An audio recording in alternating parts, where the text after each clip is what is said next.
बिस्मिल्लाहिर्रहमानिर्रहीम। यानी शुरू करता हूँ उस खुदा का नाम लेकर जो बड़ा मेहरबान निहायत रहम वाला है। भाई और बहनों, वो बड़ा मेहरबान एकमात्र सुप्रीम गॉड वो अल्लाह कबीर कौन है, वर्तमान में कहाँ है, उसकी प्राप्ति कैसे होगी, कैसे हमारा मोक्ष होगा, इन तमाम बातों की जानकारी वर्तमान में विश्व के किसी भी मुसलमान भाई बंधुओं को नहीं है। ये जानकारी भी हमने ही देनी पड़ेगी क्योंकि हम वर्तमान में उस एकमात्र बड़े मेहरबान निहायत रहम दिल अल्लाह की शरण में हैं। और वो अल्लाह आज धरती पर मनुष्य रूप में, दरवेश रूप में, संत रूप में आया हुआ है। तो चलिए शुरू करते हैं उसी अल्लाह के नाम से। परम पिता परमात्मा, सारी सृष्टि के रचनहार, कुल मालिक, असंख्य ब्रह्मांडों के स्वामी, जगत गुरु, तीनों लोकों में प्रवेश करके सबका भरण पोषण करने वाले, राजाधिराज, आत्माधार, नाथों के नाथ, देवों के देव महादेव, सर्वेश्वर, महेश्वर, मृत्युंजय, अजरो अमर, आदि अनादि, सनातनी प्रभु, जगत पिता जगदीश्वर, श्री श्री 1008 की उपाधि के वास्तविक अधिकारी, अकाल मूर्त, सौद स्वरूपी राम वासुदेव, सर्वगतम ब्रह्म, परम पूज्य, प्रथम पूज्य, परम संत, परम पुरुष, परम धनी, परम दयालु, सत्य कबीर, हक्का कबीर, अल्लाह कबीर, बाखबर अल्लाह ताला, जगत के तारणहार, जगत के मुक्तिदाता, जगत के जगन्नाथ, हारे के सहारे, हिंदुओं के राम, मुसलमानों के अल्लाह, सिखों के वाहिगुरु, ईसाइयों के मसीह, दया के सागर दया निधि, करुणा के सागर करुणा निधि, स्वयं भू परिभू, संकट मोचन, कष्ट हरण, मंगल करण, दुख भंजन, अविगत कबीर, निर्विकार निर्विषम परमात्मा, अलय अलेख सतगुरु, आदि अनादि सतगुरु, असली मर्यादा पुरुषोत्तम, असली राम, असली कृष्ण, असली घनश्याम, असली मुरारी, राजाओं के राजा, महाराजाओं के महाराजा, शहनशाहों के शहनशाह, सम्राटों के सम्राट, भगवानों के भगवान, अल्लाहों के अल्लाह, प्रभुओं के प्रभु, मसीहाओं के मसीह, सच्चे वाहिगुरु, बाबाओं के बाबा, पीरों के पीर, सेठों के सेठ, जगत सेठ, सावड़सा सेठ, सर्वगुण संपन्न, अनंत कोटि कलाओं के स्वामी, अनंत कोटि ब्रह्मांडों के नायक, योगियों में महायोगी, ध्यानियों में महाध्यानी, सिद्धों में परम सिद्ध, ज्ञानियों में तत्व ज्ञानी, ब्रह्म ज्ञानी, महाज्ञानी, परम ज्ञानी, सर्वश्रेष्ठ ज्ञानी, विज्ञानी, युवा कबीर, समरथ कबीर, असमवात, अमित ओजा, सच्चे रहनुमा, करीम अल्लाह, सुभान अल्लाह, दुनिया के अंतिम पैगंबर, 8 सितंबर 1951 से गांव धनाना, जिला सोनीपत, हरियाणा, भारतवर्ष की पावन भूमि पे प्रकट रियल कल की भगवान श्री नारायण साकार हरि, श्री बाबा साहेब नूर अनंत परमात्मा, संत शिरोमणि सतगुरु रामपाल जी परमेश्वर जी के चरण कमल में लाइव वीडियो देख रहे देश विदेश से आप और हम सभी भाई बहनों का अनंत कोटि दंडवत प्रणाम। भाई और बहनों, वो बड़ा मेहरबान निहायत रहम वाला अल्लाह कौन है?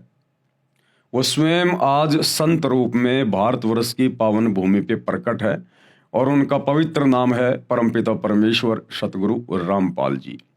यही वो एकमात्र अल्लाह है, खुदा है, सुप्रीम गॉड है, जिसे वर्तमान में मुसलमान समाज के भाई बहनों ने ये कहकर रिजेक्ट कर रखा है कि अल्लाह दिखाई नहीं देता, अल्लाह कभी धरती पर मनुष्य रूप में नहीं आता, अल्लाह खाता नहीं, अल्लाह पीता नहीं, अल्लाह साकार नहीं है, अल्लाह तो बेचून है, निराकार है।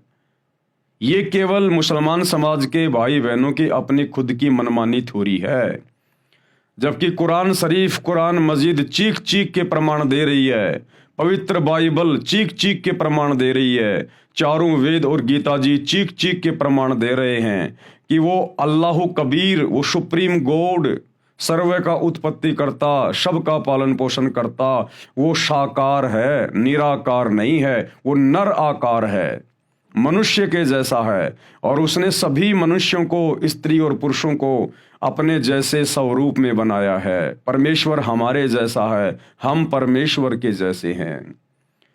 तो ये गलती धर्म के ठेकेदारों की है, मुसलमान धर्म के मुल्ला मौलवियों की, काजियों की, हिंदू धर्म के आचार्य और शंकराचार्यों की, धर्म गुरुओं की, जो अपने धर्म के सदग्रंथों को सही प्रकार से समझ नहीं पाए, क्योंकि उन्हें कोई तत्वदर्शी संत नहीं मिला।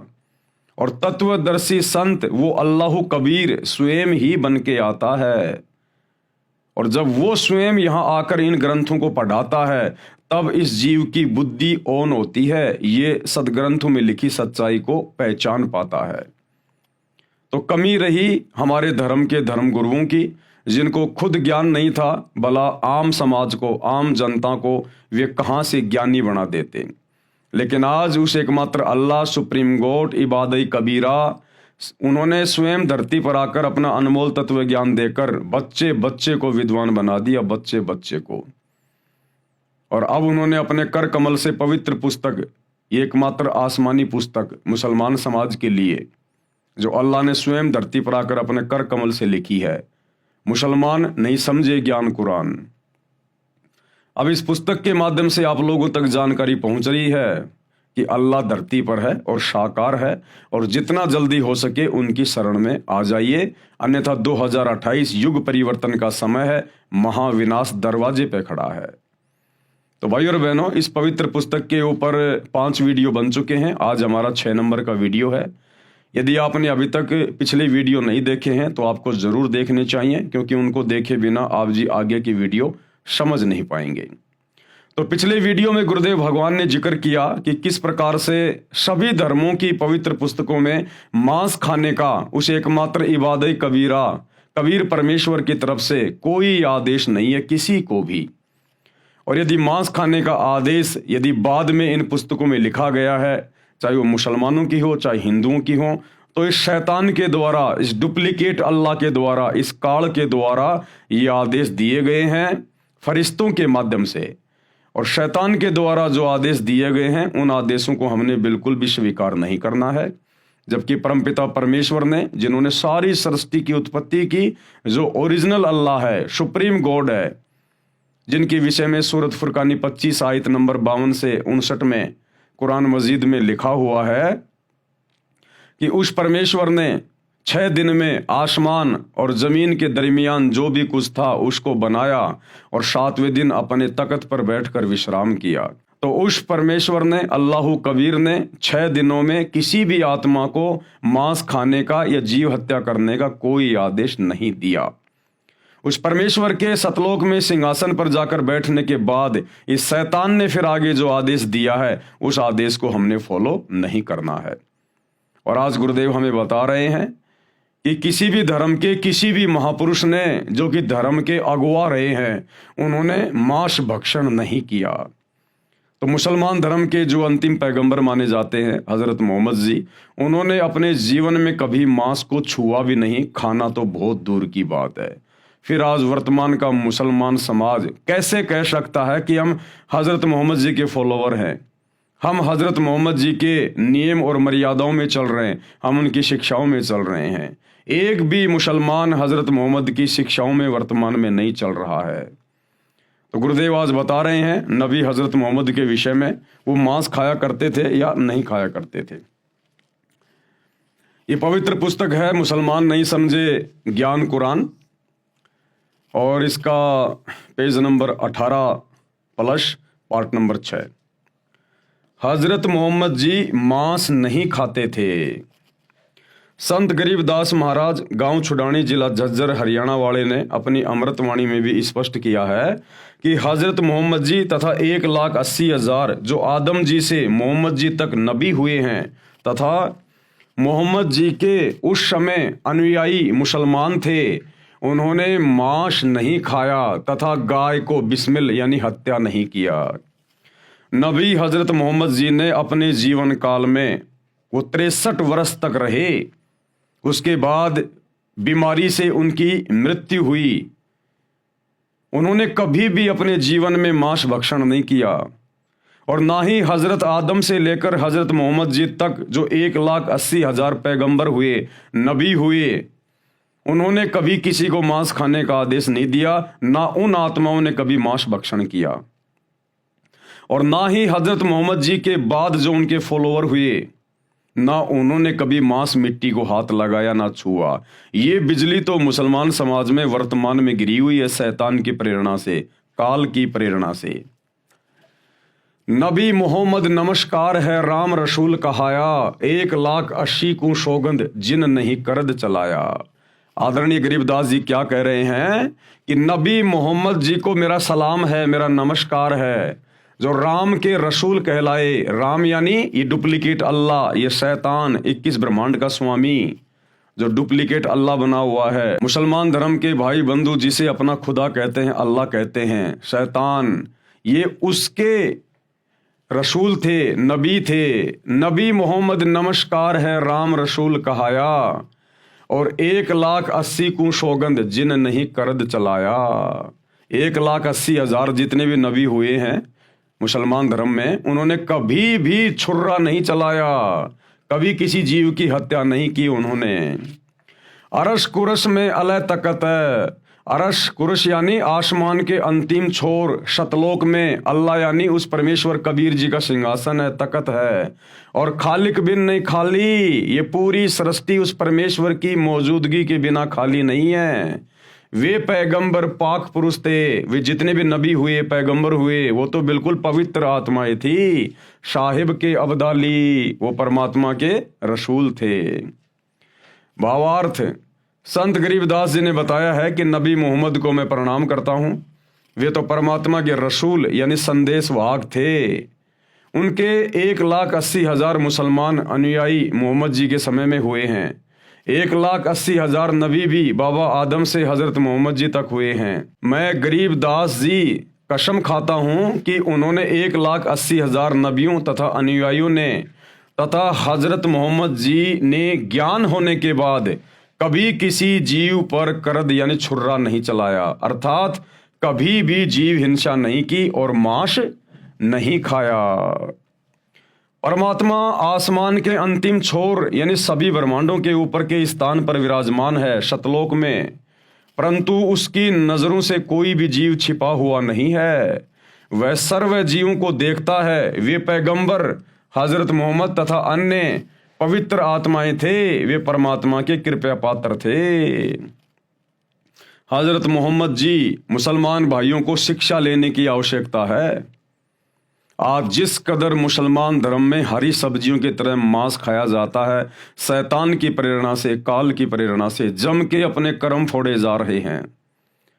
हजरत मोहम्मद जी को आप अपना नबी मानते हैं, रसूल मानते हैं, आपने उनसे शिक्षा लेनी चाहिए।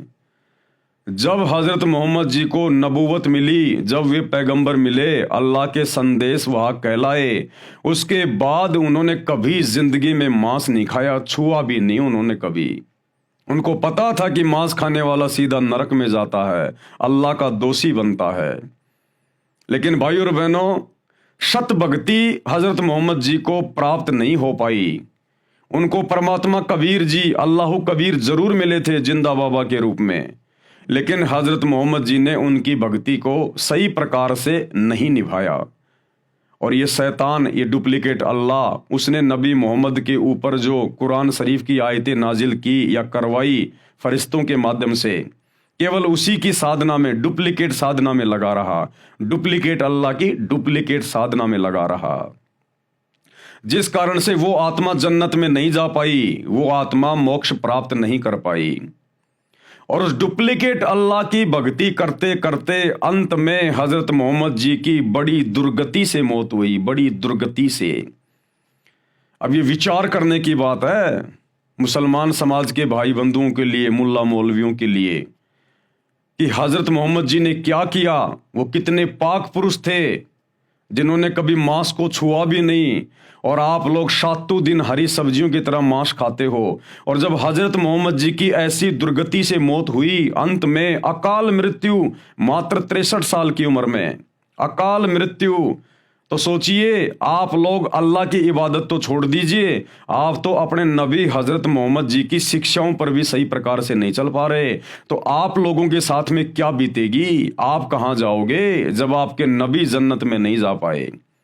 एक छोटी सी झलक आप लोगों को दिखा देते हैं आप ही की धर्म की पुस्तक से, कि अंत समय में हजरत मोहम्मद जी के साथ में क्या हुआ था, ताकि आप लोगों को विश्वास हो जाए और आप भी हो सकता है ये कुकर्म करने से बचें।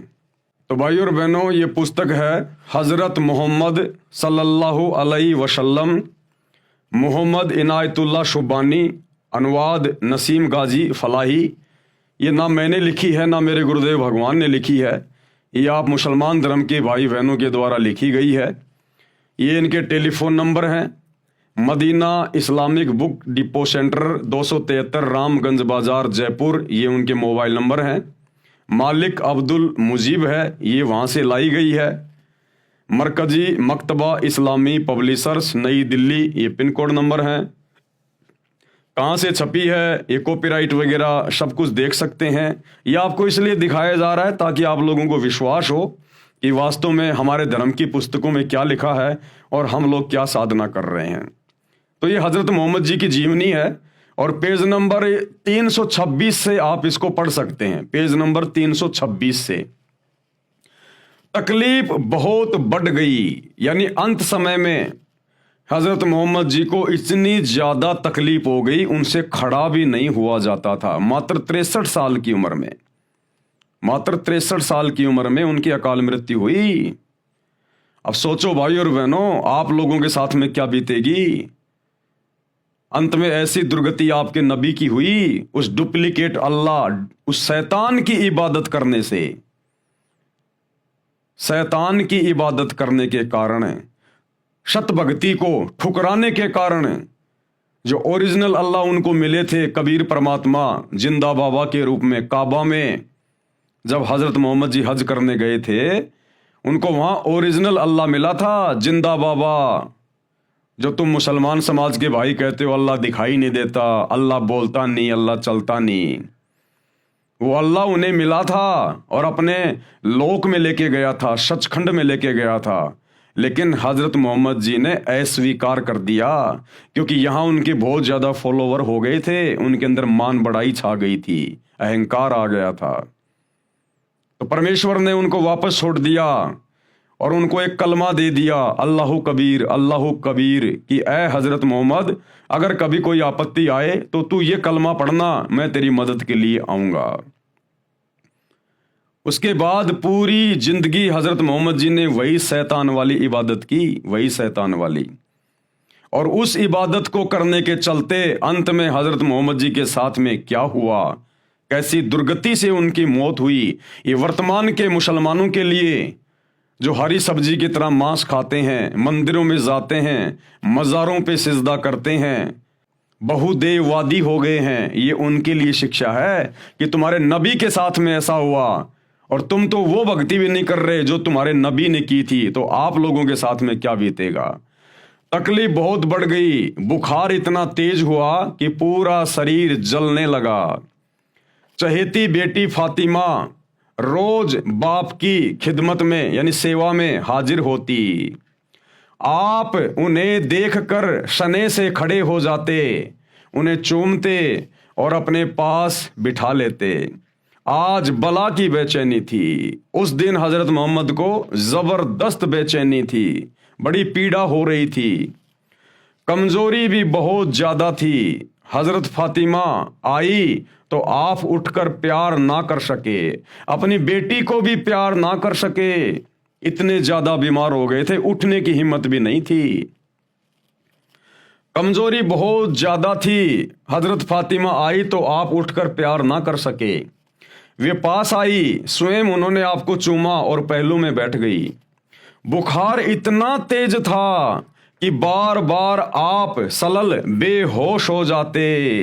देख लो भाई और बहनों, शैतान की इबादत का नतीजा हजरत मोहम्मद के साथ में ये बीता, आप लोगों के साथ क्या होगा। पास ही एक बर्तन में ठंडा पानी था, आप उसमें हाथ डालते और चेहरे पर मलते, बेचैनी बहुत थी।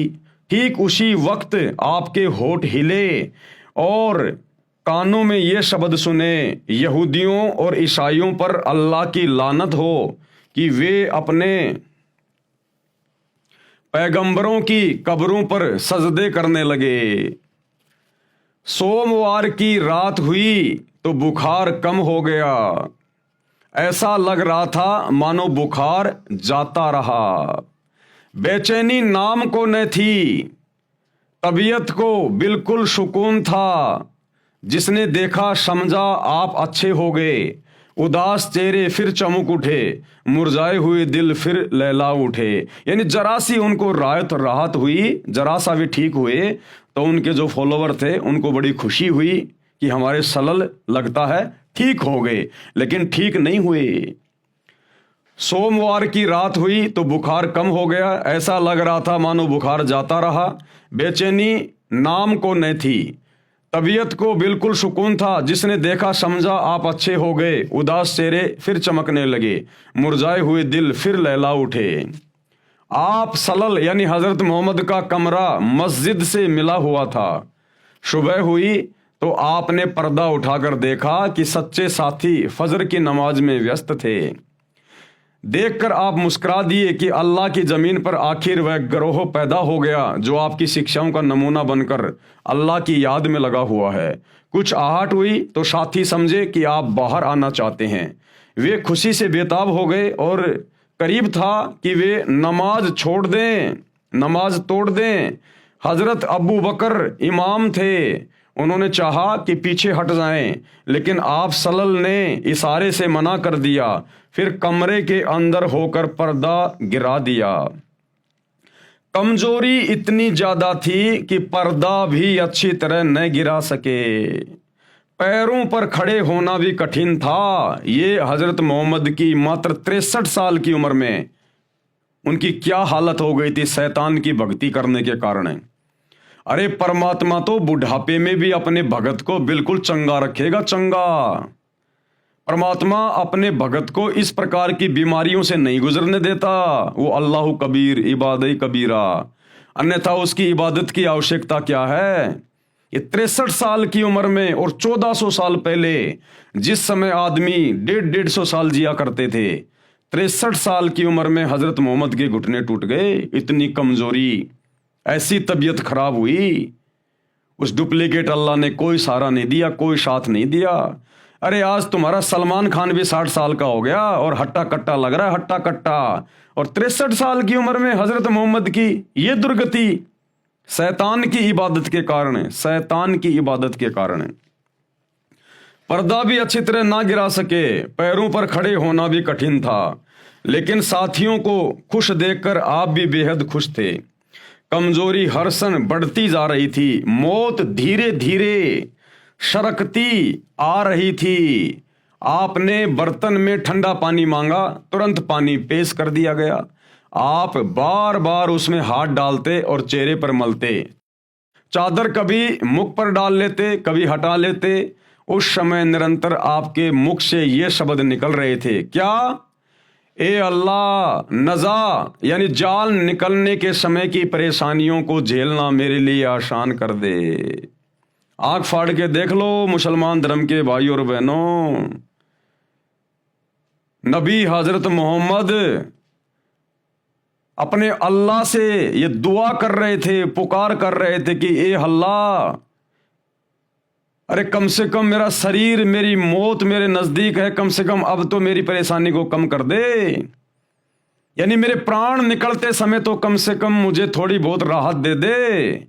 वो इतने दुखी हो रहे थे, इतने बेचैन हो रहे थे, उनको ढंग की मौत भी नसीब नहीं हुई। आपके नबी को मौत भी आरामदायक नसीब नहीं हुई। ये है शैतान की भक्ति का प्रतिफल जो हजरत मोहम्मद जी ने की, ये उसका प्रतिफल है। और परिणाम भोगा उन्होंने उस सच्चे इबादत कबीरा, कबीर परमेश्वर की भक्ति को ठुकराने का। अंत में अल्लाह से पुकार कर रहा है, मिन्नतें कर रहा है कि मेरी मौत का दिन निकट है, कम से कम मेरी थोड़ी बहुत तो परेशानी कम कर दे, मेरे प्राण तो ढंग से निकल जाएं। लेकिन वो भी ढंग से नहीं निकलने दी वो शैतान ने, डुप्लीकेट अल्लाह ने। ए अल्लाह, नजा यानी जान निकलने के समय की परेशानियों को झेलना मेरे लिए आसान कर दे। प्यारे बाप की बेचैनी देखकर हजरत फातिमा बेचैन हो गई, उनकी बेटी भी बेचैन हो गई अपने बाप की बेचैनी को देख के। वे खुद ब खुद पुकार उठी। हजरत फातिमा क्या बोली? हाय मेरे बाप की बेचैनी। आपने सुना तो फरमाया आज के बाद फिर तुम्हारा बाप बेचैन ना होगा कि बेटी मैं जा रहा हूं, मेरा अंतिम समय है, इसके बाद मैं कभी बेचैन नहीं रहूंगा। यानी इस शरीर में मुझे फिर ये तकलीफ नहीं मिलेगी, ये मेरी अंतिम तकलीफ है, मेरी लास्ट तकलीफ है। इतना दुखी, इतना परेशान अंत समय में। दोपहर के बाद का समय था, सीने में सांस धड़धड़ा रही थी। इतने में आप सल्लल यानी हजरत मोहम्मद के होठ हिले और कानों में ये आवाज़ आई, नमाज और गुलामों से अच्छा सलूक। फिर हाथ ऊपर उठे, आप सल्लल ने उंगली से इशारा किया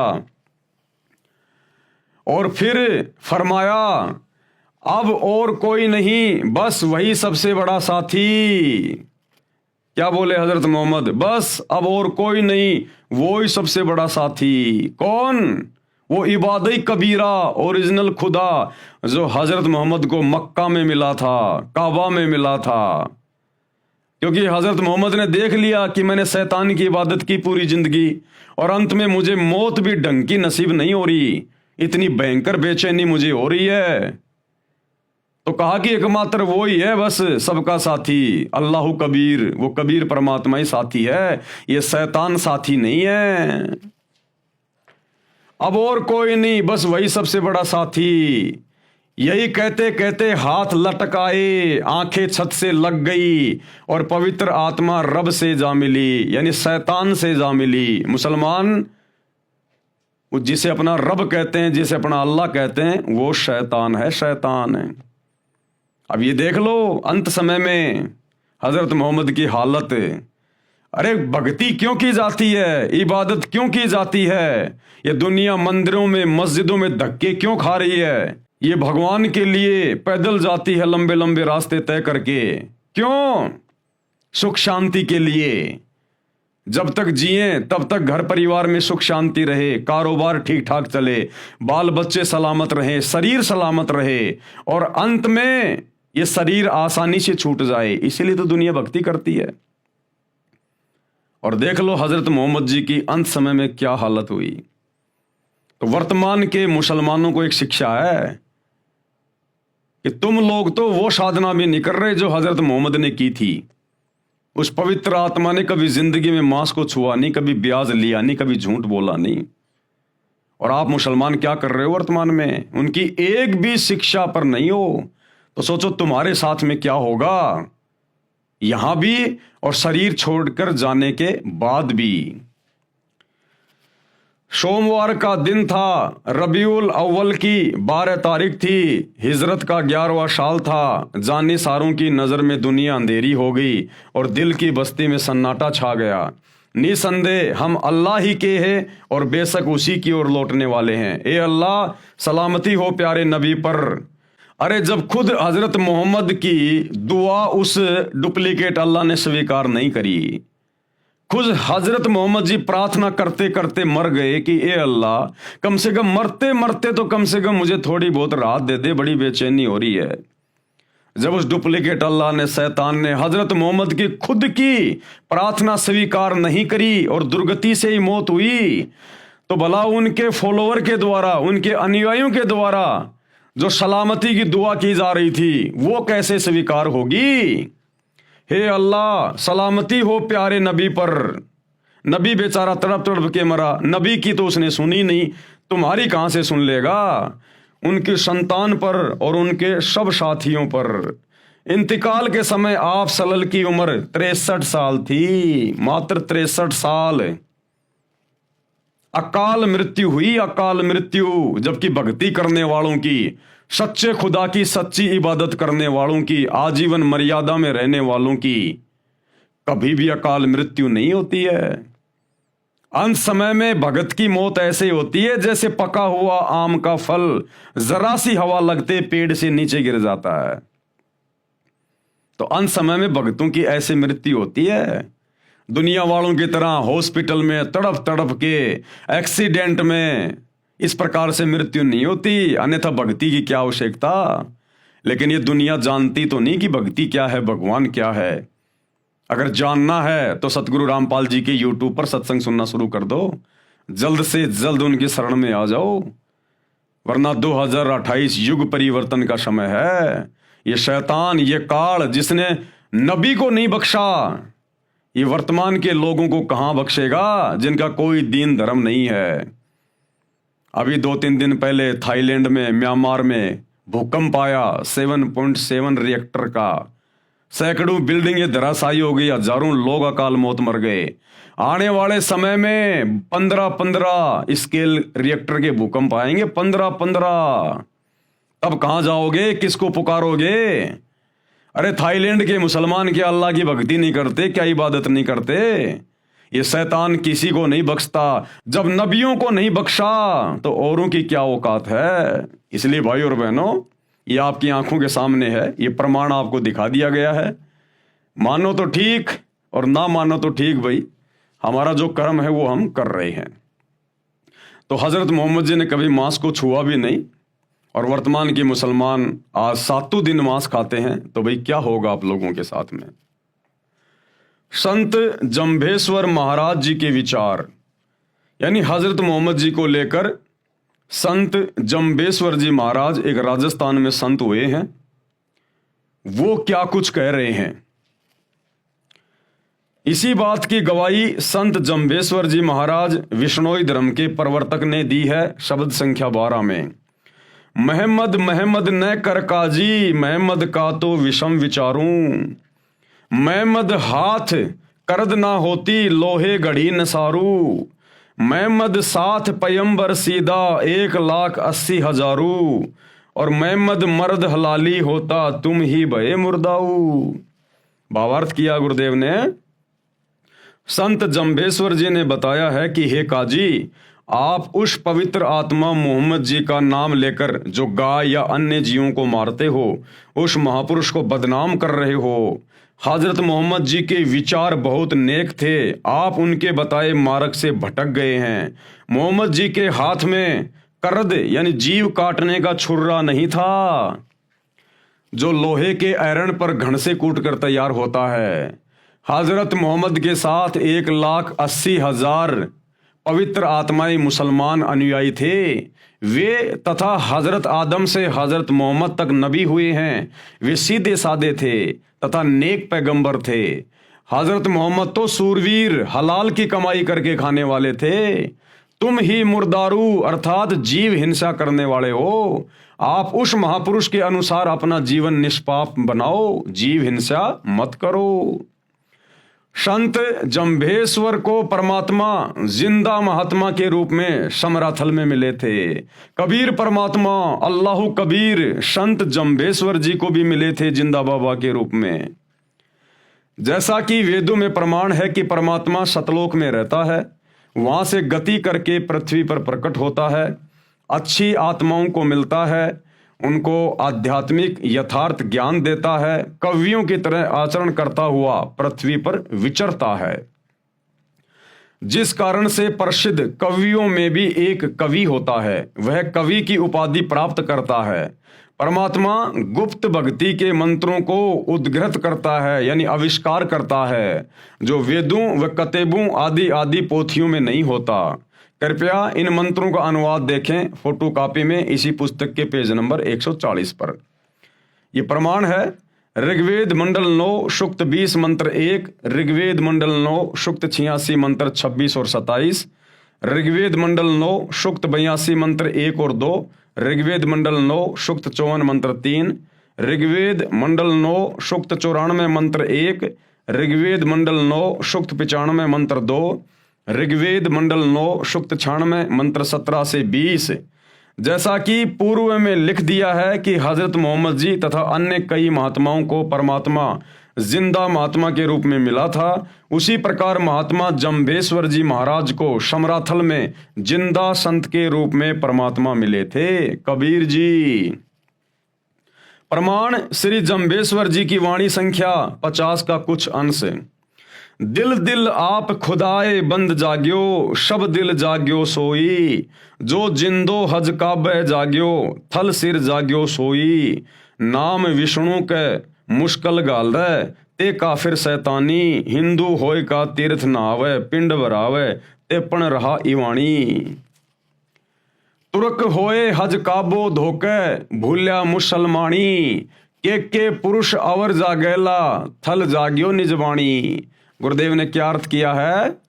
श्री जंभेश्वर महाराज जी ने बताया है कि जो परमात्मा जिंदा महात्मा के रूप में हजरत मोहम्मद जी को काबा यानी मक्का में उस समय मिला था, जिस समय मोहम्मद जी हज के लिए मक्का में बनी मस्जिद काबा में गए थे और उनको जगाया था कि मंदिर मस्जिद आदि तीर्थ स्थानों पर चक्कर लगाने से परमात्मा नहीं मिलता। अरे परमात्मा कोई जानवर थोड़ी है, परमात्मा कोई पशु थोड़ी है जो मुल्ला मौलवियों ने उनको पकड़ के रस्से से मस्जिद में बांध रखा होगा, या पंडितों ने, ब्राह्मणों ने, आचार्य शंकराचार्यों ने उनको मंदिर में कैद कर रखा होगा। परमात्मा तो कण कण में है, सर्व जगह व्याप्त है।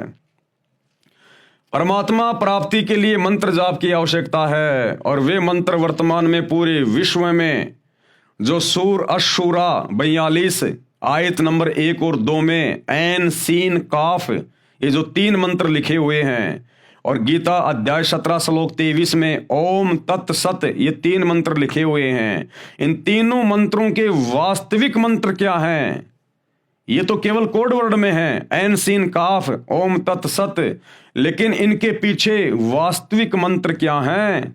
वो मंत्र मुक्ति के मंत्र, मोक्ष के मंत्र वर्तमान में पूरे विश्व में केवल इस एकमात्र सुप्रीम गॉड अल्लाह कबीर सतगुरु रामपाल जी के पास में उपलब्ध है। श्री जम्भेश्वर जी महाराज ने फिर बताया है कि वही परमात्मा थलसिर यानी समराथल स्थान राजस्थान प्रांत में आया और मुझे जगाया। ना जाने कितने व्यक्ति और जागेंगे। जैसे मेरा समराथल प्रसिद्ध है, ये मेरी निज वाणी यानी विशेष वचन है। मैंने अपनी अनुभव की खास निज यथार्थवाणी बोलकर समराथल के व्यक्तियों में परमात्मा भक्ति की जागृति लाई है। सत्य से दूर होकर मुसलमान अभी भी काबे में हज करने जाते हैं, वहां धोख लगाते हैं यानी सिजदा करते हैं, पत्थर को सिजदा करते हैं जो व्यर्थ है। इसी प्रकार हिंदू भी तीर्थ पर जाते हैं, भूतों की पूजा करते हैं, पिंड भराते हैं, ये सब व्यर्थ साधना है। कुरान ज्ञान दाता के मांस आहार के विषय में निर्देश। कुरान ज्ञान दाता यानी कुरान का ज्ञान देने वाला। अब कुरान का ज्ञान दिया डुप्लीकेट अल्लाह ने, डुप्लीकेट खुदा ने, इस शैतान ने हजरत मोहम्मद जी को।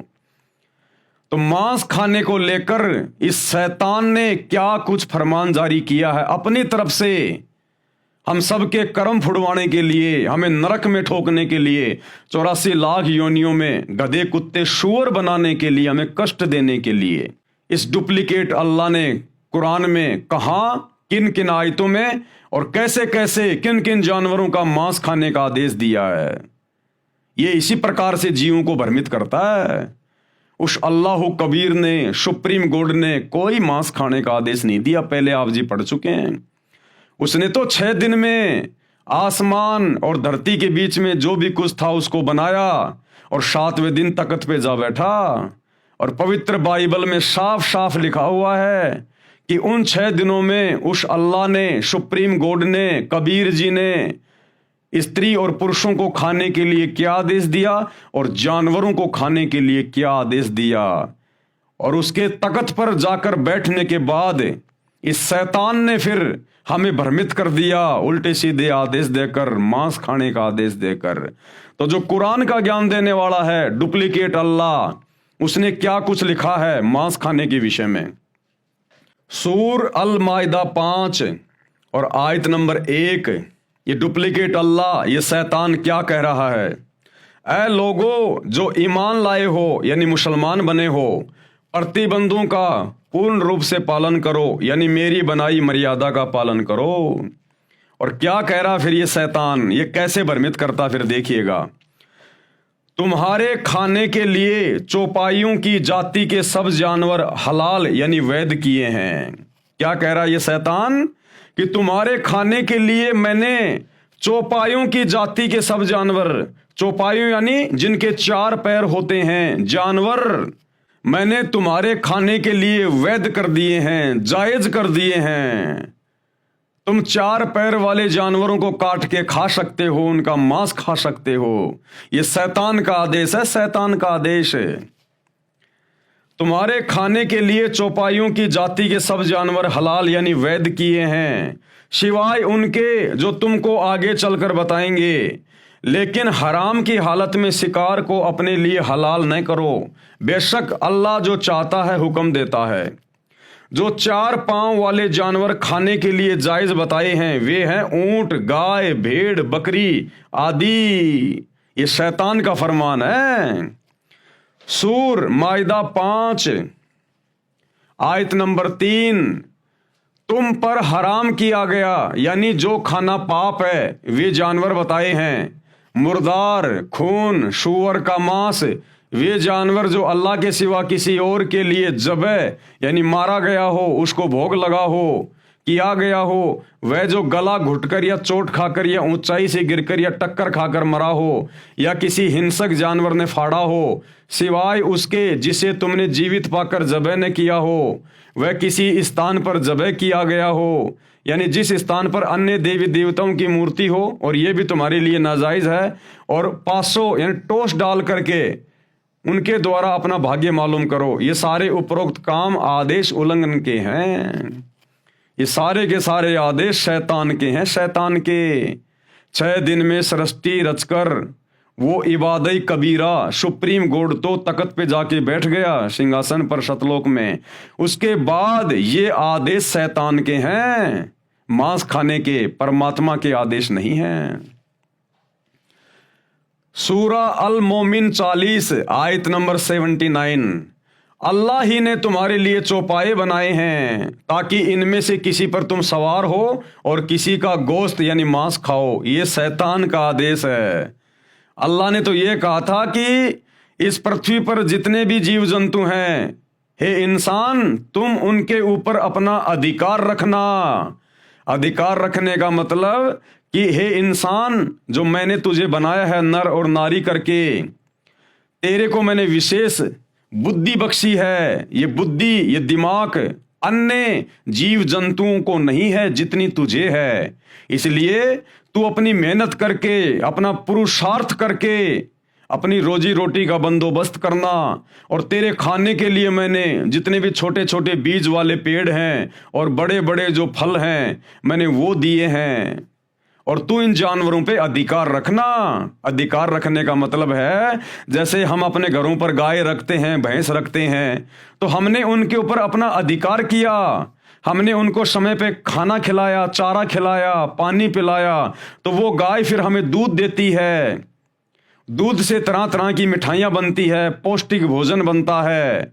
उस गाय भैंस का गोबर हमारे खेतों में खाद के रूप में काम आता है। वो गाय भैंस हमारे को वो बच्चा देती है, फिर वो खेतों में हल जोतने के काम में आता है।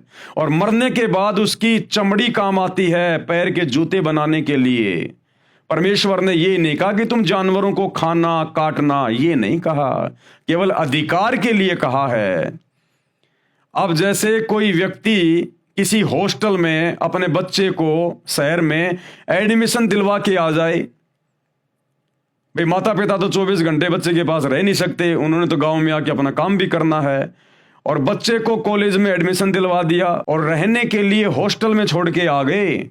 और हॉस्टल का जो वार्डन होता है उसको कह दिया कि हम हमारा बच्चा आपके हवाले कर रहे हैं, आप हमारे बच्चे पे अधिकार रखना।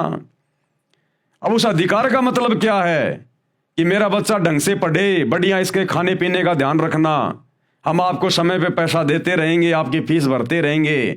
अधिकार का मतलब ये नहीं कि वो वार्डन अब उस बच्चे को मारे, पीटे, उसके साथ में बुरा सलूक करे, उसकी उंगलियां काट काट के खाए। माता पिता ने कहा था कि मेरे बच्चे पर अब आपका अधिकार है, यानी हम तो अपने गांव वापस जा रहे हैं, अब आप इन बच्चों को संभालना, इनकी टेक केयर करना। अधिकार का मतलब ये होता है। तो अल्लाह ने 6 दिन में सृष्टि रची और 7वें दिन तख्त पे जा बैठा और हम इंसानों को आदेश दे दिया कि बाकी जीवों पे अब तुम अधिकार रखना, यानी तुम इनको प्यार प्रेम से रखना, बढ़िया चारा खिलाना, पानी पिलाना, इनकी सेहत का ध्यान रखना। और ये बदले में तुम्हें दूध देंगे, तुम्हें खाद देंगे, तुम्हें ऊन प्राप्त होगी, इनसे भेड़ बकरियों से तुम्हें ऊन प्राप्त होगी। ये था परमात्मा के कहने का मतलब। अल्लाह ही ने तुम्हारे लिए चौपाए बनाए हैं ताकि इनमें से किसी पर तुम सवार हो और किसी का गोश्त यानी मांस खाओ। लेकिन ये डुप्लीकेट अल्लाह, उस शैतान ने जीव को भ्रमित करने के लिए, उसके कर्म फुड़वाने के लिए ये उल्टे आदेश कुरान में दिए हैं। अब देखिए उस वास्तविक अल्लाह का क्या आदेश है। सर्जनकर्ता का मानव के खाने के लिए निर्देश व आदेश। सर्जनकर्ता यानी जिसने पूरी कायनात बनाई, जिसने पूरी सृष्टि को रचा, 6 दिन में आसमान और जमीन के दरमियान जो भी कुछ था उसको बनाया, वो सर्जनकर्ता। अल्लाहु कबीर इबादही कबीरा, सुप्रीम गॉड। उन्होंने क्या आदेश दिया? बाइबल ग्रंथ में उत्पत्ति विषय में अध्याय 1 व 2 में, उत्पत्ति अध्याय 1:26, फिर परमेश्वर ने कहा कि हम मनुष्यों को अपने स्वरूप के अनुसार अपनी समानता में बनाएं, यानी इंसान को मैं अपने जैसा ही बना रहा हूं, और वे समुद्र की मछलियों और आकाश के पक्षियों और घरेलू पशुओं और सारी पृथ्वी पर सब रेंगने वाले जंतुओं पर जो पृथ्वी पर रेंगते हैं अधिकार रखें। खाने का आदेश नहीं दिया, अधिकार का आदेश दिया है। जैसे हमारे घर में ऊंट है तो ऊंट पर हमारा अधिकार है, हम ऊंट को खरीद के लेके आते हैं, अब उस पर हमारा अधिकार हो गया। हम उसको खेत में काम में लेंगे, हल जोतेंगे, उससे हमारी फसल पैदा होगी, उस फसल से हमारे परिवार का पालन पोषण होगा। इस प्रकार अधिकार रखने के लिए कहा था अल्लाह कबीर ने, परमेश्वर ने। और देखिए, आपको एक छोटा सा बाइबल से भी आप भाई बहनों को दिखा देते हैं ताकि किसी भी प्रकार की शंका ना हो किसी को।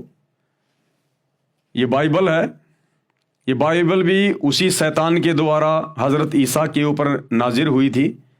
ये बाइबल है, आप जी देख सकते हैं, आपकी आंखों के सामने है। ये पवित्र बाइबल अर्थात पुराना और नया धर्म नियम, ये कहाँ से छपी हुई है देख लीजिएगा। यही बाइबल आपको हर पास्टर के हाथ में मिलेगी, आपको हर एक चर्च में मिलेगी, हर एक मसीह के पास में मिलेगी। और ये इसका उत्पत्ति अध्याय नंबर 1 और ये इसके श्लोक नंबर हैं 26 से 29। ये आपको मैंने पहले दिखा दिया था, ये 26 है। फिर परमेश्वर ने कहा, यानी अल्लाह कबीर ने कहा, जिसने 6 दिन में सृष्टि रची, हम मनुष्य को अपने स्वरूप के अनुसार अपनी समानता में बनाएं, यानी मैं इंसान को अपने जैसा अपनी समानता में बनाऊंगा। तो अल्लाह कैसा हुआ? आप और हमारे जैसा हुआ, जिन्होंने अपने जैसा हमें बनाया। अब आगे चलिए, उन्होंने इंसानों को क्या क्या खाने का आदेश दिया। ये वचन नंबर 29, फिर परमेश्वर ने उनसे कहा, सुनो, जितने बीज वाले छोटे छोटे पेड़ सारी पृथ्वी के ऊपर हैं, जितने बीज वाले छोटे छोटे पेड़, इंसानों को कहा परमेश्वर ने, जब नर और नारी करके उनको उत्पन्न किया, फिर उनको खाने के लिए क्या आदेश दिया कि सुनो, पृथ्वी पर बीज वाले जितने भी छोटे छोटे पेड़ पौधे हैं, यानी जौ, ज्वार, मक्का, बाजरा, गेहूं, ये अन्न बीज वाले छोटे छोटे पेड़ हैं। और जितने वृक्षों में बीज वाले फल होते हैं, यानी सेब, संतरा, अंगूर, आम, वे सब मैंने तुमको दिए हैं, वे तुम्हारे भोजन के लिए हैं। ये खाने का आदेश दिया था उस कबीर अल्लाह ने, ना कि मांस खाने का आदेश दिया था। और जानवरों के लिए भी परमात्मा ने आदेश दिया। और जितने पृथ्वी के पशु और आकाश के पक्षी और पृथ्वी पर रेंगने वाले जंतु हैं, जिनमें जीवन का प्राण है, यानी जिनमें आत्मा है, उन सब के खाने के लिए सब हरे हरे छोटे पेड़ दिए हैं। इन जानवरों के लिए, जीव जंतुओं के लिए, इनको खाने के लिए छोटे छोटे पेड़ पौधे दिए हैं, हरे भरे। ये आदेश है अल्लाह कबीर का। उन्होंने तो जानवरों को भी मांस खाने का आदेश नहीं दिया, लेकिन शैतान की प्रेरणा से, शैतान के प्रभाव से आज इंसान भी जानवर से बदतर हो गया, जानवर से बदतर। इसलिए भाइयों बहनों, ये आपत्तियां आने वाले समय में 2028 जो युग परिवर्तन का दौर है, ये ऐसे इंसानों को झेलनी पड़ेंगी जो उस परमेश्वर के वचन को तोड़कर और शैतान के वचन को ज्यादा महत्व दे रहे हैं। अधिकार रखने से तात्पर्य है कि मानव अन्य प्राणियों से बुद्धिमान बनाया है, जो सब प्राणियों को काबू कर सके। इनको खाने का निर्देश नहीं है। जैसे सर्कस में शेर भी होते हैं, हाथी भी होते हैं, चीता भी होता है, भालू भी होते हैं। तो सर्कस वाला क्या करता है, उसने उन सब के ऊपर अपना अधिकार कर लिया और अब उनसे खेल दिखा दिखा के वो 2 पैसे कमा रहा है। तो अधिकार का मतलब ये होता है कि तुम उनकी टेक केयर करो और वो तुम्हें फायदा पहुंचाएं, नफा पहुंचाएं। और खाने के लिए परमात्मा ने सबको ये छोटे छोटे बीज वाले पेड़, फल, ये आदेश दिया परमात्मा ने, किसी जीव की हत्या करने का नहीं दिया।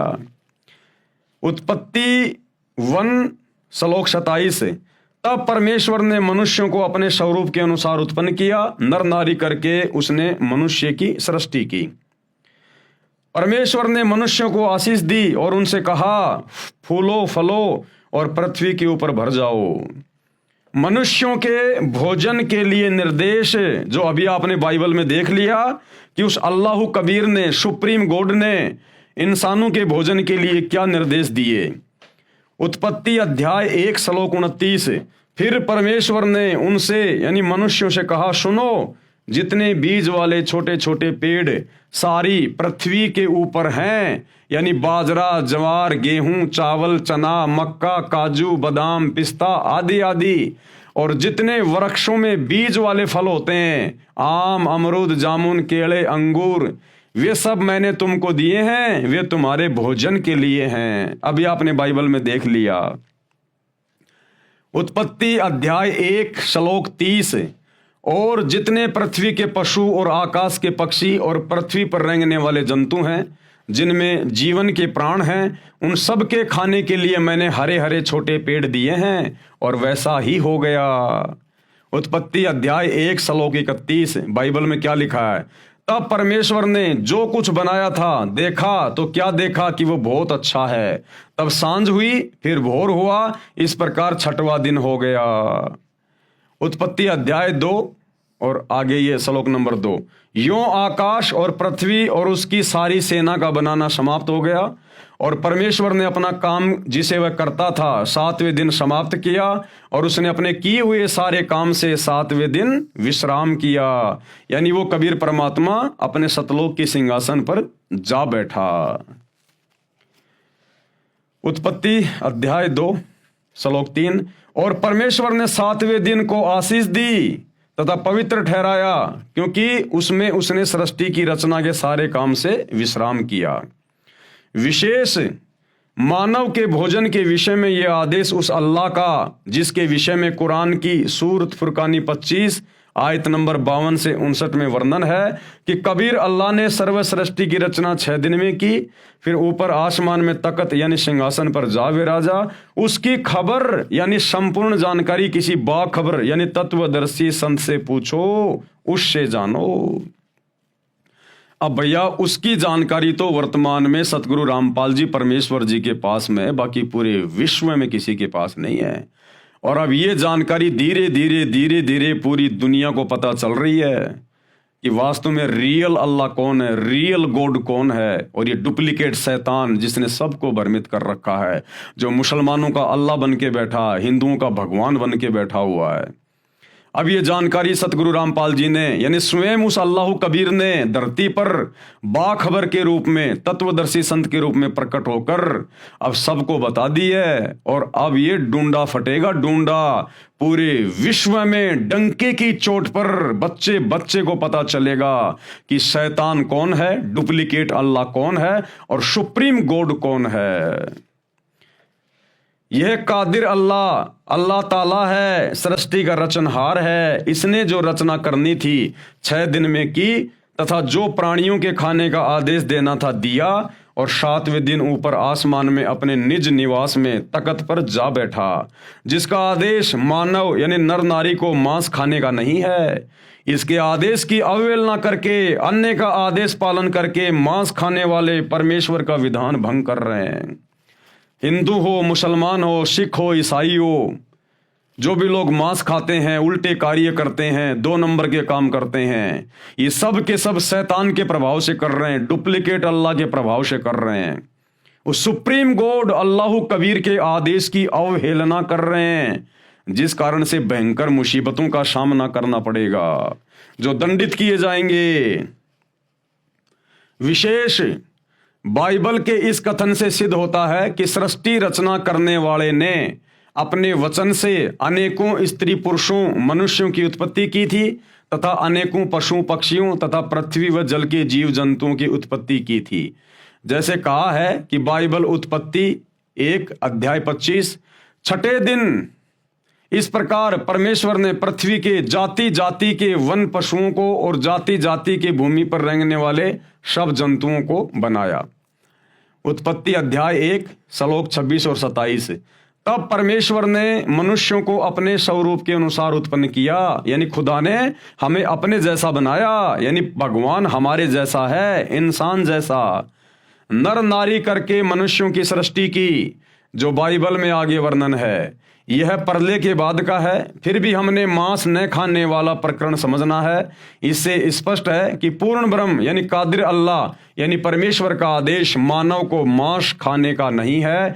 मांस खाने से पाप लगता है, भयंकर दोषी बनता है, दंड का अधिकारी बनता है। आगे पढ़े विस्तृत वर्णन। अल्लाह के तख्त पर जाने के पश्चात काल ब्रह्म ने इसमें पुनः मानव रचना की। अब वो कादिर अल्लाह, कबीर अल्लाह जिसने 6 दिन में सृष्टि रची, वो तो सिंहासन पर सतलोक में जाके बैठ गया। उसके बाद फिर इस शैतान ने, डुप्लीकेट अल्लाह ने, इसने फिर अपने तरीके से इंसानों की और उत्पत्ति की अपने भोजन के लिए। सबसे पहले इसने दुर्गा के साथ में शारीरिक संबंध बना के, क्योंकि दुर्गा इस काल की पत्नी है शैतान की, और इसने दुर्गा के माध्यम से 3 पुत्रों की उत्पत्ति की, ब्रह्मा विष्णु महेश की। ब्रह्मा सबसे बड़ा बेटा है, उससे छोटा विष्णु, उससे छोटा शंकर जी। इन तीनों की उत्पत्ति करके ये काल, ये शैतान अपने 21वें ब्रह्मांड में ब्रह्मलोक में जाके बैठ गया गुप्त, और कहा कि दुर्गा अब मैं किसी को दर्शन नहीं दूंगा, और इन तीनों बेटों के माध्यम से तू मेरे भोजन का बंदोबस्त कर, आगे सृष्टि की उत्पत्ति करवा, नर और नारी पैदा करवा, और मेरे भोजन का इंतजाम करो, क्योंकि इसको प्रतिदिन 1 लाख मनुष्य शरीरधारी स्त्री पुरुषों को खाने का आदेश मिला हुआ है, श्राप लगा हुआ है इसको परमात्मा की तरफ से। तो ये ब्रह्मा जी के माध्यम से संतान उत्पत्ति करवाता है, क्योंकि ब्रह्मा जी रजोगुण प्रधान है, रजोगुण का देवता है। आज इस पृथ्वी पर जितने भी जीव हैं, चाहे इंसान हो चाहे पशु पक्षी हो, जो संतान उत्पन्न करने की जो प्रेरणा होती है, विषय वासना, ये ब्रह्मा जी के कारण होती है। ब्रह्मा जी रजोगुण का प्रधान है, क्योंकि ब्रह्मा जी को इस शैतान ने अपनी पत्नी दुर्गा के माध्यम से ये ड्यूटी दे रखी है, संतान उत्पन्न करने की, नर और नारी उत्पन्न करने की अपने भोजन के लिए। और विष्णु जी के माध्यम से आपस में सबको बांध के रखता है मोह ममता में, क्योंकि विष्णु जी शतोगुण प्रधान है। और फिर शंकर जी के माध्यम से लड़ाई झगड़ा करवा के, मार पिटाई करवा के, एक्सीडेंट में जैसे भी है, फिर ये लोगों की मृत्यु करवाता है, क्योंकि शंकर जी तमोगुण के प्रधान देवता हैं। अल्लाह के यानी उस कबीर परमेश्वर के तख्त पर जाने के बाद काल ब्रह्म ने यानी शैतान ने इसमें दोबारा मानव रचना की। उसका वर्णन आगे है। काल ब्रह्म ने अपने तीनों पुत्रों ब्रह्मा, विष्णु तथा शिव को यहाँ का संचालक बनाया है। कर्मों के अनुसार फल देना इसके अधिकार में दिया है, और स्वयं ये गुप्त रहता है। ये शैतान किसी के सामने नहीं आता, खुद ये अपने 21वें ब्रह्मांड में जाके बैठ गया, गुप्त रहता है। आगे इस पवित्र ग्रंथ बाइबल में कहीं पर मांस खाने का निर्देश है, वह उस पूर्ण ब्रह्म कंप्लीट गॉड का नहीं है। इसी प्रकार यदि पवित्र बाइबल में या पवित्र कुरान में कहीं भी मांस खाने का आदेश है, तो वह पूर्ण ब्रह्म कादिर अल्लाह का नहीं है, वह हमने नहीं मानना है। सूक्ष्म वेद यानी कलाम एक कबीर में कादिर अल्लाह का निर्देश। अब सूक्ष्म वेद में यानी कबीर सागर में और गरीबदास जी के सदग्रंथ साहिब में उस कलाम कबीर यानी अल्लाह कबीर सुप्रीम गॉड का क्या आदेश है। हजरत मोहम्मद जी जिस साधना को करता था वही साधना अन्य मुसलमान समाज भी कर रहा है।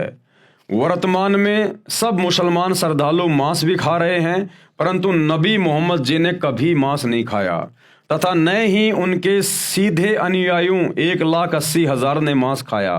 केवल रोजा व बंग तथा नमाज किया करते थे, गाय आदि को बिस्मिल यानी हत्या नहीं करते थे। नबी मोहम्मद नमस्कार है राम रसूल कहाया, और 1,80,000 को सौगंध जिन नहीं करद चलाया। अरश कुरश में अलय तकत है, खालिक बिन नहीं खाली। और वो पागंबर पाक पुरुष थे साहिब के अब्दाली, कि नबी हजरत मोहम्मद और उनके फॉलोवर तो बहुत ही पाक थे, पवित्र थे, उन्होंने कभी मांस को छुआ तक नहीं। भावार्थ, नबी मोहम्मद तो आदरणीय हैं जो प्रभु के अवतार कहलाए हैं, यानी शैतान के। कसम है 1,80,000 पैगंबर हुए हैं, तथा जो उनके अनुयायी थे उनको कसम है कि उन्होंने कभी बकरे, मुर्गे तथा गाय आदि पर करद नहीं चलाया, अर्थात जीव हिंसा नहीं की तथा मांस भक्षण नहीं किया। वे हजरत मोहम्मद, हजरत मूसा, हजरत ईसा आदि पैगंबर संदेश वाहक तो पवित्र व्यक्ति थे तथा ब्रह्म यानी ज्योति निरंजन काल के कृपा पात्र थे। परंतु जो आसमान के अंतिम छोर शतलोक में पूर्ण परमात्मा अल्लाहु अकबर अर्थात अल्लाह कबीर है, उस सृष्टि के मालिक की नजर से कोई नहीं बचा है। यानी वो कादिर अल्लाह, समर्थ अल्लाह, अल्लाहु कबीर, वो भैया 7वें आसमान पर यानी शतलोक में अपने तख्त पर सिंहासन पर बैठकर सबको देख रहा है। और फिर जो जैसा करेगा उसी के अनुसार फिर वो उसके कर्म लिखता है और उसी के अनुसार फिर जीव को भोगना पड़ता है। तो उस कादिर अल्लाह का जो 7वें दिन तख्त पे जा बैठा, कबीर, जो वर्तमान में सतगुरु रामपाल जी के रूप में धरती पे प्रकट है, उन्होंने कभी किसी को मांस खाने का आदेश नहीं दिया। और फिर भी यदि ये इंसान, चाहे हिंदू हो, मुसलमान हो, सिख हो, ईसाई हो, पूरे विश्व का, यदि फिर भी ये मांस खाता है, आधी अधूरी भक्ति साधना करता है, मंदिर, मस्जिद, चर्च, गुरुद्वारों में धक्के खा रहा है, तो फिर वो उस अल्लाह के द्वारा दंडित किया जाएगा, दंडित। मारी गऊ शब्द के तीरम, ऐसे थे मोहम्मद पीरम। शब्द फिर जीवाई हंसा राख्या, मांस नहीं बाख्या, ऐसे पीर मोहम्मद भाई। यानी एक बार हजरत मोहम्मद जी ने अपनी वचन शक्ति से, अपने शब्द से एक जिंदा गाय को मार दिया। तलवार से नहीं मारा, अपने वचन से मारा, अपनी शब्द शक्ति से मारा। और उसके बाद जब वो गाय को जिंदा करने लगे तो गाय जिंदा नहीं हो पाई, उनकी बैटरी डिस्चार्ज हो गई, शब्द शक्ति नहीं रही। अब हजारों आदमी देखने वाले, पैगंबर की बेइज्जती हो रही है, पैगंबर के अनुयायी खड़े हैं, गाय जिंदा हो नहीं रही, सारे जंतर मंत्र बोल ली हजरत मोहम्मद ने। अब देखा ये तो बात बिगड़ जाएगी। उस समय हजरत मोहम्मद जी ने जो जिंदा बाबा के रूप में उनको काबा में वो कबीर परमात्मा मिला था, उनको याद किया, गुफा में जाके रो रो के अल्लाहु कबीर, अल्लाहु कबीर। अब मुसलमान भाई कहते हैं ना अल्लाहु अकबर, अल्लाहु अकबर का मतलब होता है अल्लाहु कबीरू, अल्लाहु कबीर, अकबीर। उसको जाके याद किया, क्योंकि जिंदा बाबा के रूप में कबीर परमात्मा ने हजरत मोहम्मद को ये मंत्र दिया था, ये कलमा दिया था कि तू इसका जाप किया कर, अल्लाहु कबीर, अल्लाहु कबीर। तब उसने वहां जाकर उस अल्लाहु कबीर को याद किया, तब वो कबीर परमात्मा हजरत मोहम्मद जी के सामने प्रकट हुआ, उसी जिंदा बाबा के रूप में, केवल उन्हीं को दिखाई दे रहा था। और कहा कि ए हजरत मोहम्मद, मैं इस गाय को जिंदा कर रहा हूं अपनी वचन से, अपनी शक्ति से, और दुनिया को लगेगा कि तू जिंदा कर रहा है, क्योंकि केवल हजरत मोहम्मद जी को ही दिखाई दे रहे थे परमात्मा। वो समर्थ है, चाहेगा उसको दिखाई देगा। तो परमेश्वर ने फिर उस मरी हुई गाय को अपने वचन से जिंदा किया, और लोगों को लगा कि हजरत मोहम्मद जी ने जिंदा कर दिया, हमारे नबी ने जिंदा कर दिया, और उनकी फिर से महिमा बन गई। क्योंकि परमात्मा चाहता कि लोग भक्ति पे लगे रहें, और ये शैतान, ये डुप्लीकेट अल्लाह चाहता है कि लोग भक्ति से बिल्कुल पीछे हट जाएं। ये चाहता ही नहीं भक्ति, शैतान को तो अंधेरा पसंद है, अंधेरा। वो चाहता कि ये उल्टी सीधी साधना करते रहें, मांस मिट्टी खाते रहें, और मेरे मुंह में जन्मते रहें, मरते रहें, आते रहें। और वो अल्लाह, वो कादिर अल्लाह, समर्थ अल्लाह, अल्लाहु कबीर चाहता है कि ये आत्माएं किसी भी तरह से भक्ति पे लगी रहें। और इस वर्तमान समय तक, जो वर्तमान में समय चल रहा है ना, ये भक्ति का युग है, ये भक्ति युग है। ये इस समय वो अल्लाह धरती पर संत रामपाल जी के रूप में बिल्कुल प्रत्यक्ष आया हुआ है। इस समय तक परमात्मा ने हम आत्माओं को धर्म से जोड़ के रखना था, हमारे को मनुष्य जन्म देने थे परमात्मा ने, और इस समय वो सत भक्ति देकर आज हमें पूर्ण मोक्ष का अधिकारी बना देगा, पूर्ण मोक्ष का अधिकारी। अन्यथा शैतान तो धरती से भक्ति का नामो निशान समाप्त करना चाहता है, नामो निशान। तो जैसे ही वो गाय जिंदा हुई, लोगों को लगा कि हजरत मोहम्मद जी ने जिंदा कर दी, हजरत मोहम्मद जी ने जिंदा कर दी, उनकी महिमा बन गई। अब हजरत मोहम्मद जी के शरीर छोड़कर जाने के 400-500 साल बाद में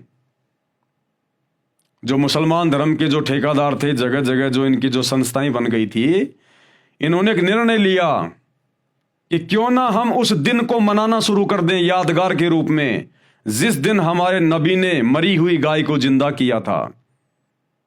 तो सबने अपनी सहमति व्यक्त कर दी कि बहुत अच्छी बात है ये तो सभी लोगों ने क्या किया, जिस दिन हजरत मोहम्मद जी ने उस गाय को अपने वचन से मारा था और परमात्मा ने जिंदा किया था, उस दिन हजारों जगहों पर गाय काटने की शुरुआत कर दी कि इस बहाने हमारे को वो दिन याद रहेगा। तो हजारों जगह जहां जहां भी ये मुसलमान थे, इनकी जो संस्थाएं थी, वहां इन्होंने गाय काटनी शुरू कर दी। लेकिन ये गाय को खाया नहीं करते थे, मांस उस समय भी कोई नहीं खाता था, मुसलमान बड़ी नफरत करते थे।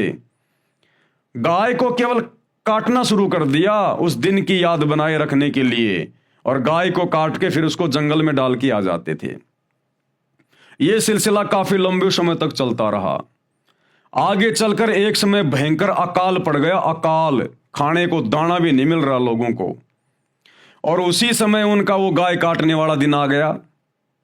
अब हजारों जगह उन्होंने गाय काटी और जंगल में जाके फेंक के आ गए। अब जो लोग भूखे मर रहे थे मुसलमान, उन लोगों को खाने को कुछ नहीं मिल रहा था। अपनी जान बचाने के लिए वे लोग उस गाय का मांस उठाकर ले आए और उन्होंने पकाकर खाना शुरू कर दिया। अन्य लोगों ने, मुसलमानों ने देखा तो कहा ये तो बड़े निकम्मे आदमी हैं, इन्होंने तो अपना धर्म भ्रष्ट कर लिया, इन्होंने मांस खा लिया। यह सूचना उन्होंने अपने धर्म के ठेकेदारों को दी। अब इस प्रकार की सूचना जगह जगह से आने लग गई कि साहब वहां भी मांस खा लिया, वहां भी मांस खा लिया, वहां भी मांस खा लिया। अब कोई 2, 4, 5 होते तो उनको कोई सजा भी देते। सबको पकड़ पकड़ के लेके आ गए वो गांव वाले कि साहब देखो इसने मांस खाया, उस गाय का इसने मांस खाया। अब धर्म के ठेकेदारों ने देखा रही तो हजारों आदमी हैं, 1-2 को सजा दे दें, हजारों को कैसे दें, तो बात बिगड़ेगी। तो बाद में उन्होंने आपस में सलाह मशवरा किया और कहा कि भाई ऐसा है, हमने जब गाय काटी थी ना, हमने कलमा पढ़ा था, और कलमा पढ़ने के बाद में वो प्रसाद बन गया था, प्रसाद, मांस नहीं रहा, और उसको खाने से कोई पाप नहीं लगा। इस प्रकार फिर आगे चलकर ये बिजली पूरे मुसलमान समाज में गिर गई, पूरे मुसलमान समाज में। फिर तो ये परंपरा बन गई, रिवाज बन गया, कोई भी जानवर काटो कलमा पढ़ के, और कह दिया कि अब तो ये प्रसाद बन गया। अरे नालायकों, अपने बच्चों को काटो ना देखे। अगर ये कलमा पढ़ने से अगर मांस अगर प्रसाद बन रहा है और उसकी रूह जन्नत में जा रही है, ये मुल्ला मौलवी जब ये काटते हैं ये कलमा पढ़ के किसी भी जानवर को, तो कहते हैं हे अल्लाह, इसकी रूह को, इसकी आत्मा को जन्नत में जगह देना। जैसे अल्लाह इनके बाप का नौकर है कोई, जो जैसा ये कहेंगे अल्लाह वैसा ही करेगा। ये मनमुखी सोच है, मनमुखी धारणा। अगर इसी प्रकार कलमा पढ़ के अल्लाह से पुकार करके अगर किसी की गर्दन काटने से जन्नत मिलती है, तो पूरा मुसलमान समाज मस्जिदों में धक्के क्यों खा रहा है? जन्नत के लिए। काबा में क्यों जाता है? हज करने क्यों जाता है? जन्नत के लिए।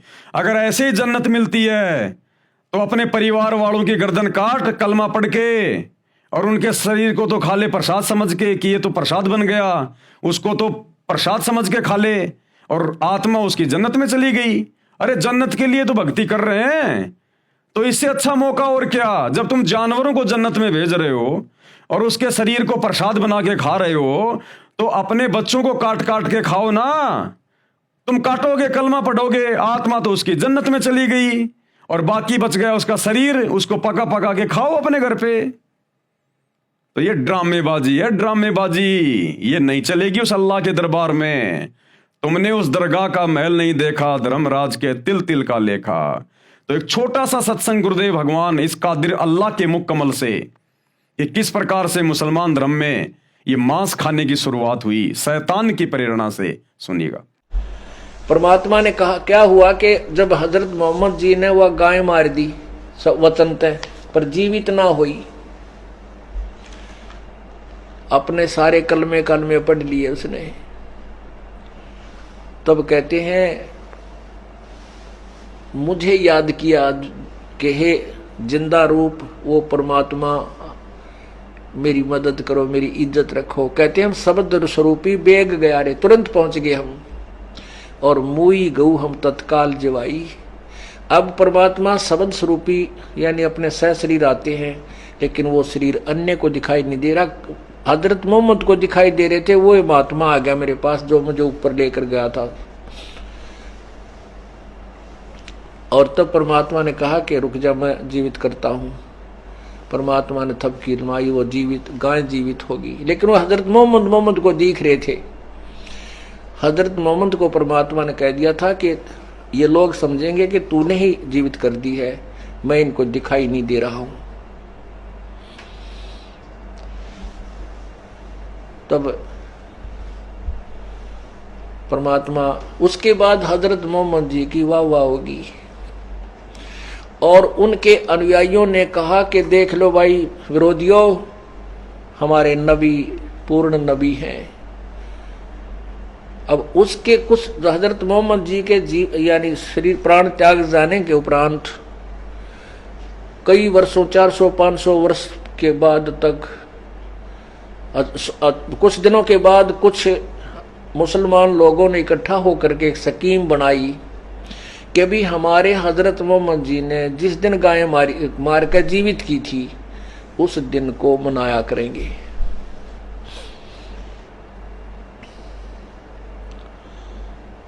अब सब ने सहमति दे दी, भाई भूलना पड़ा यह बात तो ठीक है। तो वो गाय को जिस उस दिन एक गाय को कलमा पढ़ के वो मंत्र सा बोल के उसको धीरे धीरे काट देते हैं, हलाल कहते हैं। लेकिन मांस नहीं खाते थे वो क्या करते थे, उस गाय को जंगल में डाल देते थे मार के, और वहां पशु पक्षी खा लेते थे। तो वो नहीं खाते थे, मुसलमान नहीं खाते थे मांस, कहते हम नहीं छुएंगे इसको। कुछ वर्षों के बाद क्या हुआ कि अकाल गिर गया, दुर्भिक्ष पड़ गया, बहुत ज्यादा अन्न रहा नहीं। और उसी दौरान वो दिन आ गया जिस दिन हजरत मोहम्मद जी ने गाय जीवित की थी वचन से मार के। तो उन्होंने उस गाय को हलाल करके और जंगल में डाल दिया। उसमें भूख मरी चल रही थी। किसी मुसलमानों ने, कुछ मुसलमानों ने वो मांस गाय का पका के खा लिया। अन्य मुसलमानों को पता लग गया, उन्होंने बहुत घोर विरोध किया कि इन्होंने धर्म बिगाड़ दिया, इन्होंने मांस खा लिया, ये अपराधी है, इनको सजा दी जाए। ऐसी ऐसी घटना कई जगह पर घट गई। उन व्यक्तियों को पकड़ दिया गया धार्मिक लोगों द्वारा, और उसमें एक कमेटी बन चुकी थी जगह जगह पर कि वो फैसला करेंगे इनको क्या सजा दी जाए। तो उस कमेटी के पास हजारों की संख्या में ऐसे व्यक्तियों की रिपोर्ट आएगी। उन्होंने फिर केस स्कीम बनाई, भाई इनको कैसे सजा दे, ये तो ठीक नहीं बात रही। उन्होंने क्या स्कीम बनाई कि इनको कह दो कि कलमा पढ़ने से वो गाय का मांस पवित्र हो गया था, प्रसाद बन गया था, उसके खाने से इनको अपराध नहीं लगा। अब वो स्टेटमेंट उनकी सुन ली तो सभी उनको छोड़ दिया, भाई तो प्रसाद बन गया था इसलिए खा लिया, तो कोई दोष नहीं।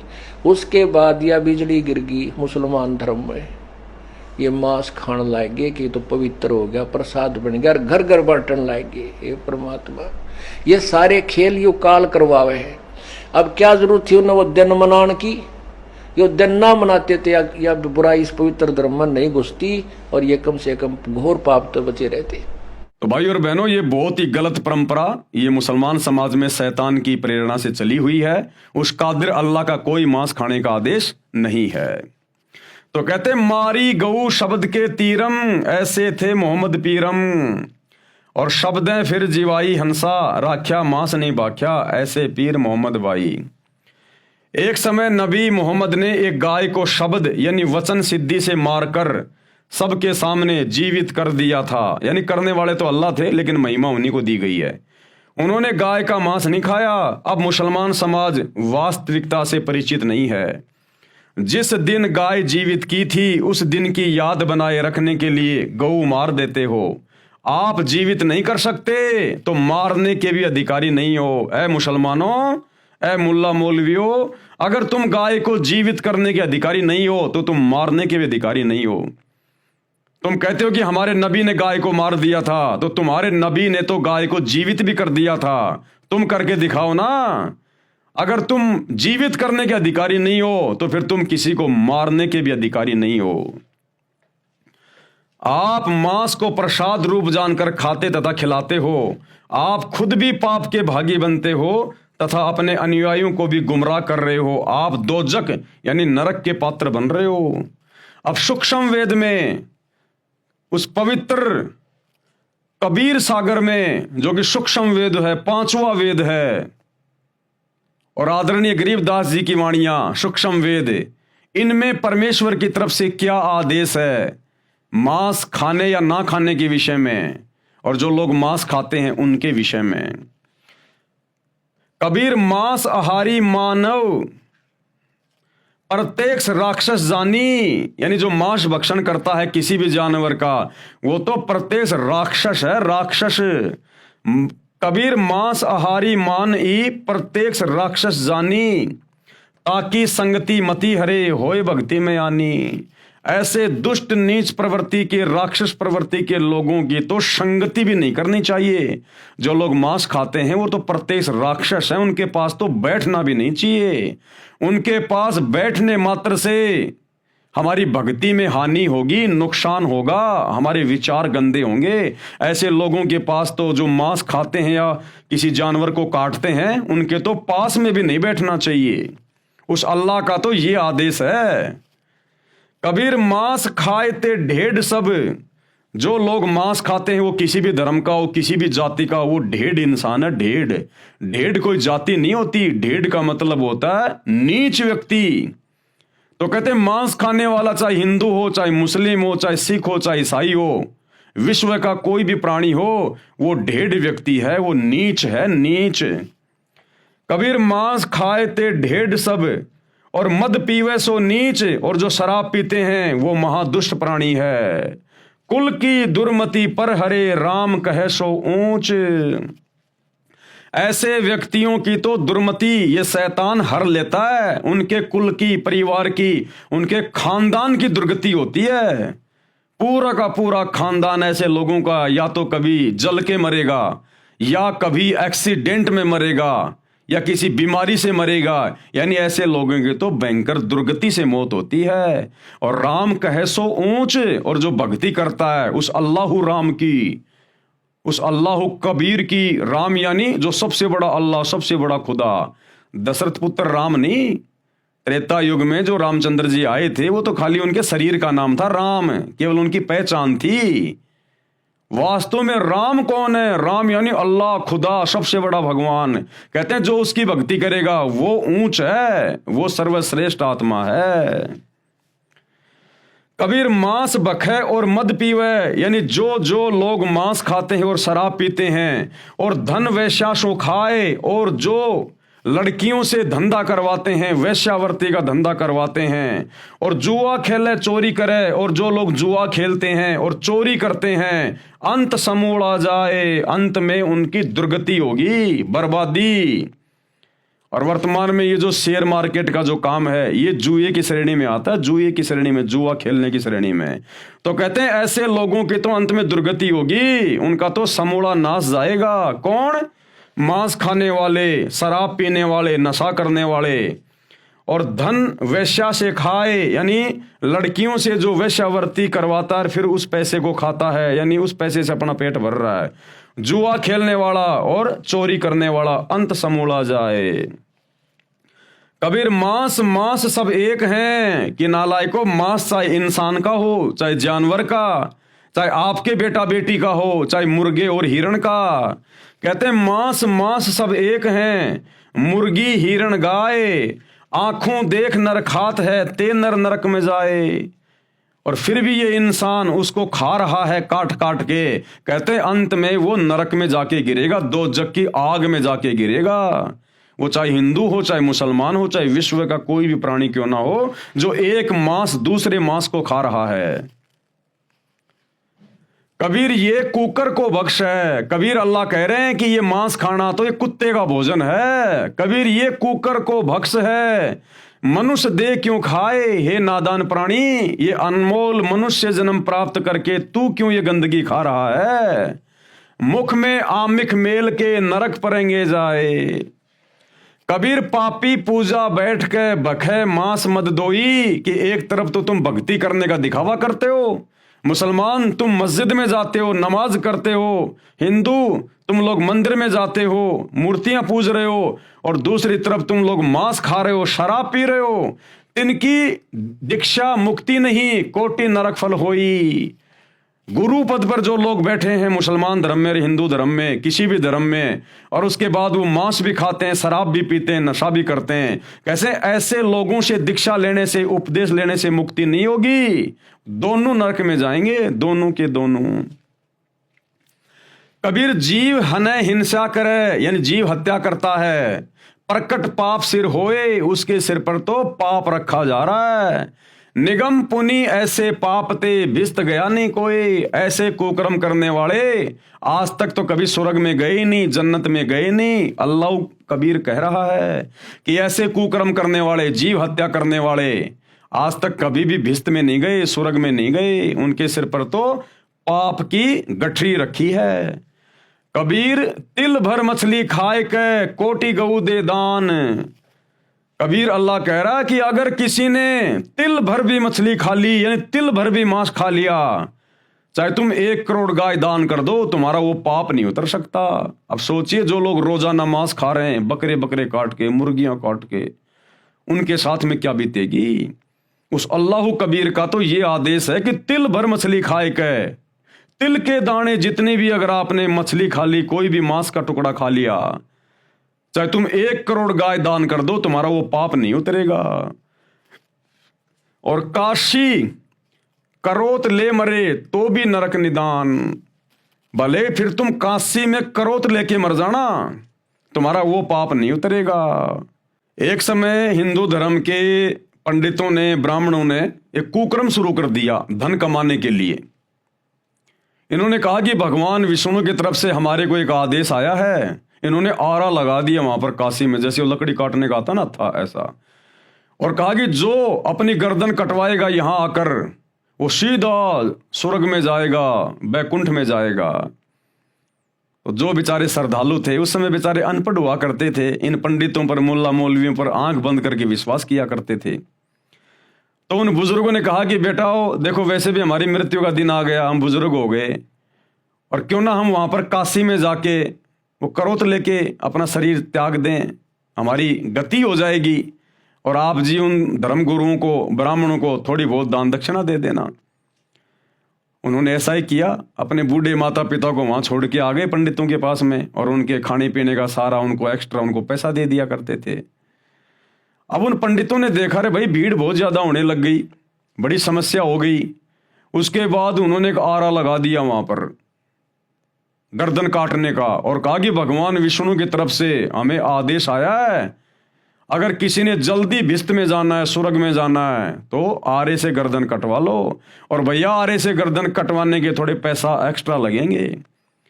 तो उन बुजुर्गों ने अपने बच्चों को बताया कि भाई ऐसे ऐसे है, हमें मरना तो है ही, 5-10 रुपये और दे दो पंडित जी को, हम जल्दी चले जाएंगे। तो उन लोगों ने, उन स्वार्थी पंडितों ने, उन धर्म के ठेकेदारों ने शैतान की प्रेरणा से, काल की प्रेरणा से वहां पर इंसानों को काटना शुरू कर दिया, इंसानों को काटना। तो कबीर परमात्मा कहते हैं अगर तूने तिल भर भी मांस खा लिया, चाहे तू 1 करोड़ दान कर देना गायें, और चाहे तू काशी में जाके वो करोत लेके अपनी गर्दन कटवा के मर जाना, तो भी तेरे को बैकुंठ नहीं मिलेगा, घोर दंड का भागी बनेगा। कबीर तिल भर मछली खाए कह कोटि गऊ दे दान, काशी करोत ले मरे तो भी नरक निदान, नरक में जाएगा। कबीर बकरी पाती खात है ताकि काडी खाल, और जो बकरी को खात है तिनका कौन हवाल। कबीर परमात्मा अल्लाह कबीर मांस खाने के विषय में हम नर और नारियों को चेता रहे हैं कि ए मूर्खो, इस शैतान के प्रभाव में आके जो तुम ये कुकर्म कर रहे हो ना, उस अल्लाह का क्या आदेश है कि बकरी पाती खात है ताकि काडी खाल, कि नादानो विचार करो, बकरी शाकाहारी जानवर होता है, बेचारी घास फूस खा के किसी का दिल नहीं दुखाती, कोई हत्या नहीं करती, बेचारी सारा दिन घास फूस खा के अपना पेट भरती है, और उस बकरी की भी अंत में खाल उतारी जाती है। बकरी पाती खात है यानी वो तो बेचारी घास फूस खा के अपना पेट भर रही है, शाकाहारी है, और उसकी भी अंत में खाल उतारी जाती है, दुर्गति से उसकी मौत होती है। बकरी पाती खात है ताकि काडी खाल, और जो बकरी को खा रहे हैं उनका क्या होगा हवाल। और नालायक, तुम तो मांस खा रहे हो, तुम तो उस बकरी को खा रहे हो, सोचो तुम्हारा अंत में क्या होगा। जब घास फूस खाने वाली बकरी का ये हाल हो रहा है तो बकरी को खाने वालों का क्या हाल होगा। परमात्मा हमें डरा रहे हैं सच्चाई बताकर।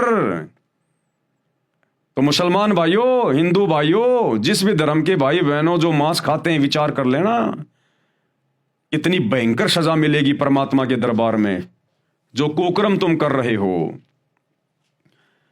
कबीर मुल्ला तुझे करीम का कब आया फरमान, कि हे मुल्ला, हे मौलवी, जो तू मांस काट रहा है ना, प्रसाद बना के बांट रहा है, तुझे उस करीम अल्लाह का, उस दयालु अल्लाह का तुझे कब ये आदेश आया। घट फोड़ा घर घर बांटा साहब का निशान। हे मुल्ला, हे मौलवी, हे काजी, तुझे उस करीम अल्लाह की तरफ से, अल्लाह कबीर की तरफ से कब आदेश आया ये जीव हत्या करने का, जो तू जीव काट काट के, ये कलमा पढ़ पढ़ के तू ये प्रसाद रूप में बांट रहा है। कबीर काजी का बेटा मुआ उर में साल पीर। कबीर परमात्मा कहते हैं, हे काजी, अगर तेरा बेटा मर जाता है तो तेरे हृदय में बहुत ज्यादा पीड़ा होती है, तकलीफ होती है। वह साहब सबका पिता भला न माने वीर, और वो साहब, वो अल्लाह तो सबका पिता है। कि मुल्ला, जब तेरा बेटा मर जाता है तो तुझे कितनी पीड़ा होती है, और वो साहब, वो कबीर अल्लाह तो सबका पिता है, गधे का, सूअर का, बकरी का, भेड़ का, इंसान का। और तू उस कबीर अल्लाह की आत्माओं को काट काट के खा रहा है, उसके बेटा बेटियों को काट काट के खा रहा है, वो कितना दुखी हो रहा होगा। ए मुल्ला, ए मौलवी, ए मांस खाने वालों, तुम्हारे साथ में क्या बीतेगी अंत में। कबीर पीर सबन को एक सी मूर्ख जाने नहीं। कबीर अल्लाह कह रहे हैं कि सबको एक जैसी पीड़ा होती है, चाहे बकरी हो, चाहे चींटी हो, चाहे हाथी हो, चाहे इंसान हो, सबके अंदर आत्मा है, सबका एक जैसा ही शरीर है अंदर, सबको पीड़ा होती है। देखिए, अपने बेटे का कोई नाखून उतार के खा के दिखाए, जो बकरी का गला काट देते हैं, गाय काट देते हैं, सूअर काट देते हैं, उस अल्लाह के बच्चों को मार मार के खा रहे हो। अपने बच्चे की उंगली काट के खा के दिखाओ कोई, तो कहते हैं पीड़ा सबको एक जैसी होती है। वो बकरा बकरी जो कसाई की दुकान पे बंधे होते हैं, और जब दूसरे बकरे को काटा जाता है तो वो देख देख के रोते हैं, वो भयभीत होते हैं, वो कि भाई हमारा भी नंबर आएगा, हमारा भी नंबर आएगा। और जब उनको काटा जाता है तो क्या वो चिल्लाते नहीं, क्या वो तड़पते नहीं है, क्या उनको दर्द नहीं होता है। तो परमेश्वर हमें जगा रहे हैं मूर्खों को जो शैतान के प्रभाव में है। कबीर पीर यानी पीड़ा सभी को एक सी मूर्ख जाने नहीं, लेकिन जो मूर्ख है, जो मंद बुद्धि है, जो शैतान के प्रभाव में है, वो इन बातों को नहीं जान पाता।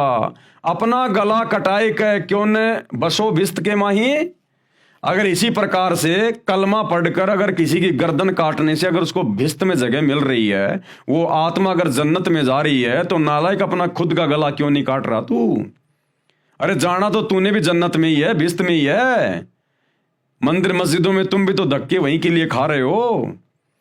अगर इसी प्रकार से अगर भिस्त मिलता है, स्वर्ग मिलता है, जन्नत मिलती है, तो नालायक अपना भी गर्दन काट और अपने परिवार की भी काट है। कबीर मुर्गी मुल्ला से कहे जब करत है क्यों ही। वो मुर्गी यानी कोई भी जानवर जब वो काटता है तो वो मुर्गी उस मुल्ला से कह रही है कि मुझे जबरन क्यों मार रहा है, मुझे क्यों मार रहा है, साहब लेखा मांगसी संकट पड़ी है तो ही। अरे वो परमात्मा, वो साहिब, वो अल्लाह जब तू शरीर छोड़ के जाएगा वो हिसाब लेगा कि तूने मेरी आत्माओं को क्यों मारा, तेरे को किसने अधिकार दिया, तूने क्यों मांस खाया। कहते हैं उस समय तेरे लेने के देने पड़ जाएंगे मुल्ला। उस समय क्या जवाब देगा उस दरगाह में, तुमने उस दरगाह का महल नहीं देखा, धर्मराज का तिल तिल का लेखा। तो वो मुर्गी उस मुल्ला से कह रही है कि बेटा वहां तेरे लेने देने पड़ जाएंगे, अल्लाह के सामने तू क्या जवाब देगा फिर। कबीर जोर करी जब है करे, यानी जबरदस्ती करके और तुम उनकी हत्या कर रहे हो, और मुख से कहे हलाल कि हमने तो इनको हलाल कर दिया, हलाल कर दिया। अरे साहब लेखा मांगसी तब होसी कौन हवाल, जब वो परवरदिगार तेरे से लेखा मांगेगा, तेरा हिसाब किताब करेगा, तब वहां पर तेरी कौन रक्षा करेगा, तब तेरा कौन हवाल होगा वहां पर। उस दिन की सोच डर। कबीर जोर किया जुल्म है मांगे जवाब खुदाए, आज जो तुम जोर जबरदस्ती जानवरों को मार रहे हो, काट रहे हो, तुम जुल्म कर रहे हो, वो खुदा तुमसे जवाब मांगेगा। और खालिक दर खूनी बड़ा मार मुही मुंह खाए, उस खालिक यानी उस परवरदिगार के दरबार में, उसके दरगाह में जब तू खूनी हत्यारा वहां पर खड़ा होगा तो वहां पर तू मुंह ऊपर करके बात नहीं कर पाएगा। कबीर गला काट कलमा भरे किया कहे हलाल, साहब लेखा मांगसी तब होसी सवाल जवाब। कबीर गला गुस्सा का काटिए मियाँ कहर को मार, जो पांचों बिस्मिल करे तब पावे दीदार। कि कैसे तुम उस परमात्मा की दीदार करोगे जो ऐसे निकृष्ट कर्म यहां कर रहे हो जीव हत्या करके। कबीर ये सब झूठी बंदगी बेरिया पांच नमाज, कि ये तुम्हारी झूठी बंदगी है, ये तुम्हारी झूठी इबादत है। ये तुम दिन में तो रोजे करते हो, नमाज पढ़ते हो, रात को तुम जीव हत्या करते हो, बकरी काटते हो, गाय काटते हो, मुर्गा काटते हो। ये क्या बंदगी है तुम्हारी, क्या तुम ये भक्ति कर रहे हो। कबीर ये सब झूठी बंदगी बेरिया पांच नमाज, सांचे ही मारे झूठ पड़ी काजी करे अकाज। कबीर दिन को रोजा रहत है, दिन में तो तुम रोजा कर रहे हो, तुम ये व्रत कर रहे हो, और रात हनत है गाय, और जैसे ही रात्रि होती है तुम जानवर को काट देते हो, गाय को काट देते हो। यह खून वह बंदगी, एक तरफ तो तुम अल्लाह की इबादत कर रहे हो, दूसरी तरफ उसी की आत्मा, उसी की रूह को काट रहे हो। कहूं क्यों खुशी खुदाए।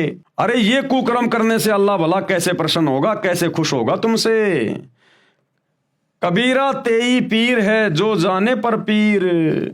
कबीर परमात्मा कहते हैं कि वास्तव में वही पीर है, यानी परमात्मा को जानने वाला है, अच्छी आत्मा है, जो जाने पर पीर, जो दूसरे की पीड़ा को जानता है। और जो पर पीर ने जान है, जो दूसरे की पीड़ा को नहीं जानता, सो काफिर बेपीर, वो तो काफिर है, काफिर।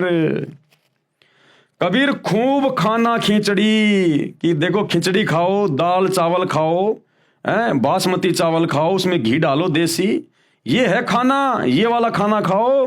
कबीर खूब खाना खिचड़ी माही पड़ी टुकलोन, और मांस पराया खाए के गला कटावे कौन। नालायक ये जानवरों का मांस काट के तू खा जाता है, कहते हैं तेरा भी गला काटा जाएगा, ये तुझे इसका हिसाब किताब देना पड़ेगा। बदला कहीं न जात है तीन लोक के माही। कबीर कहता हूं कहीं जात हूं कहा जो मान हमार। कबीर अल्लाह कह रहा है, वो समर्थ परमात्मा, कि मैं तुमसे कह रहा हूं भाई मेरी बात मानो, और जाका गला तुम काट हो, जिसका आज तुम गला काट रहे हो, गर्दन काट रहे हो, सो फिर काटे तुम्हार, वो फिर एक दिन तुम्हारा गला काटेगा। आज चाहे मुल्ला हो, मौलवी हो, हिंदू हो, कोई भी हो, और जो आज जीव हत्या कर रहा है या फिर मांस खा रहा है बाहर से ला ला के, अगले जन्म में उस मुल्ला मौलवी ने जितने भी जानवर काटे हैं, बकरे काटे हैं, मुर्गे काटे हैं, वो बकरे और मुर्गे तो बनेंगे मौलवी, मुल्ला, कसाई, और वो कसाई मुल्ला मौलवी बनेगा अगले जन्म में मुर्गा, बकरी, और इसी प्रकार से फिर अपना गला कटवाना पड़ेगा। ये यहाँ का रूल है, यहाँ का नियम है। तो परमात्मा कहते हैं, कबीर कहता हूं कहीं जात हूं कहा जो मान हमार, और जिसका गला तुम काट रहे हो सो फिर काटेगा तुम्हारे। कबीर हिंदू के दया नहीं, मेहर तुरक के नाही। कबीर परमात्मा कह रहे हैं कि हिंदू के हृदय में बिल्कुल भी दया नहीं है जो मांस खाते हैं, और मेहर तुरक के नाही, और तुर्क यानी मुसलमान के भी बिल्कुल मेहर नहीं है, दया नहीं है। कहे कबीर दोनों गया लख 84 माही। ऐसा कुकर्म करने वाला चाहे हिंदू हो चाहे मुसलमान हो, दोनों 84 लाख योनियों में जाएंगे, गधे कुत्ते बन के अपना कर्म भोगेंगे। कबीर मुसलमान मारे करद से, यानी मुसलमान कहता है हम तो झटके से नहीं मारते, हम तो हलाल करते हैं, धीरे से गला काटते हैं, दर्द नहीं होता। तो कबीर परमात्मा कहते हैं बेटा चाहे धीरे से काट और चाहे झटके से काट, वो आत्मा तो मरी गई। क्या कहते हैं? कबीर मुसलमान मारे करद से और हिंदू मारे तलवार। हिंदू कहते हैं हम तो एक झटके में काट देते हैं, दर्द ही नहीं होने देते। और कहे कबीर दोनों मिले जह जम के द्वार। कहते हैं चाहे धीरे मारो चाहे झटके से मारो, चाहे हलाल करो चाहे तलवार मारो, तुम दोनों के दोनों नालायक परमात्मा के दरबार में नीची गर्दन करके खड़े होगे। वहां पर तुम्हारे को लेने देने पड़ जाएंगे उस परमात्मा के दरबार में। दोनों कहां मिलेंगे? जम के द्वार।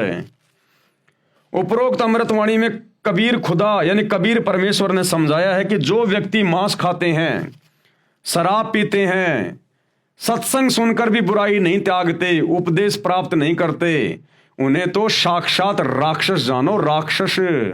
अनजाने में गलती ना जाने किससे हो जाए, यदि वह बुराई करने वाला व्यक्ति सत्संग विचार सुनकर बुराई त्याग कर भगवान की भक्ति करने लग जाता है तो वह नेक आत्मा है। यानी जब तक आपको सतगुरु रामपाल जी परमेश्वर जी का ज्ञान नहीं है, इस सच्चे अल्लाह का ज्ञान नहीं है, जब तक आप इनकी शरण में नहीं आते हैं, तब तक आपने जो भी कुछ किया वो आपने एक प्रकार से अनजाने में किया। यदि आप सतगुरु रामपाल जी की शरण में आ जाते हैं और अपनी सत भक्ति शुरू कर देते हैं, वो कुकर्म छोड़ देते हैं, तो परमेश्वर तुम्हारे पिछले सारे कुकर्मों को माफ कर देगा। ये समर्थ है, और आगे तुम्हें ज्ञान ऐसा दे देगा जिंदगी में तुम कभी चींटी को भी नहीं सताओगे।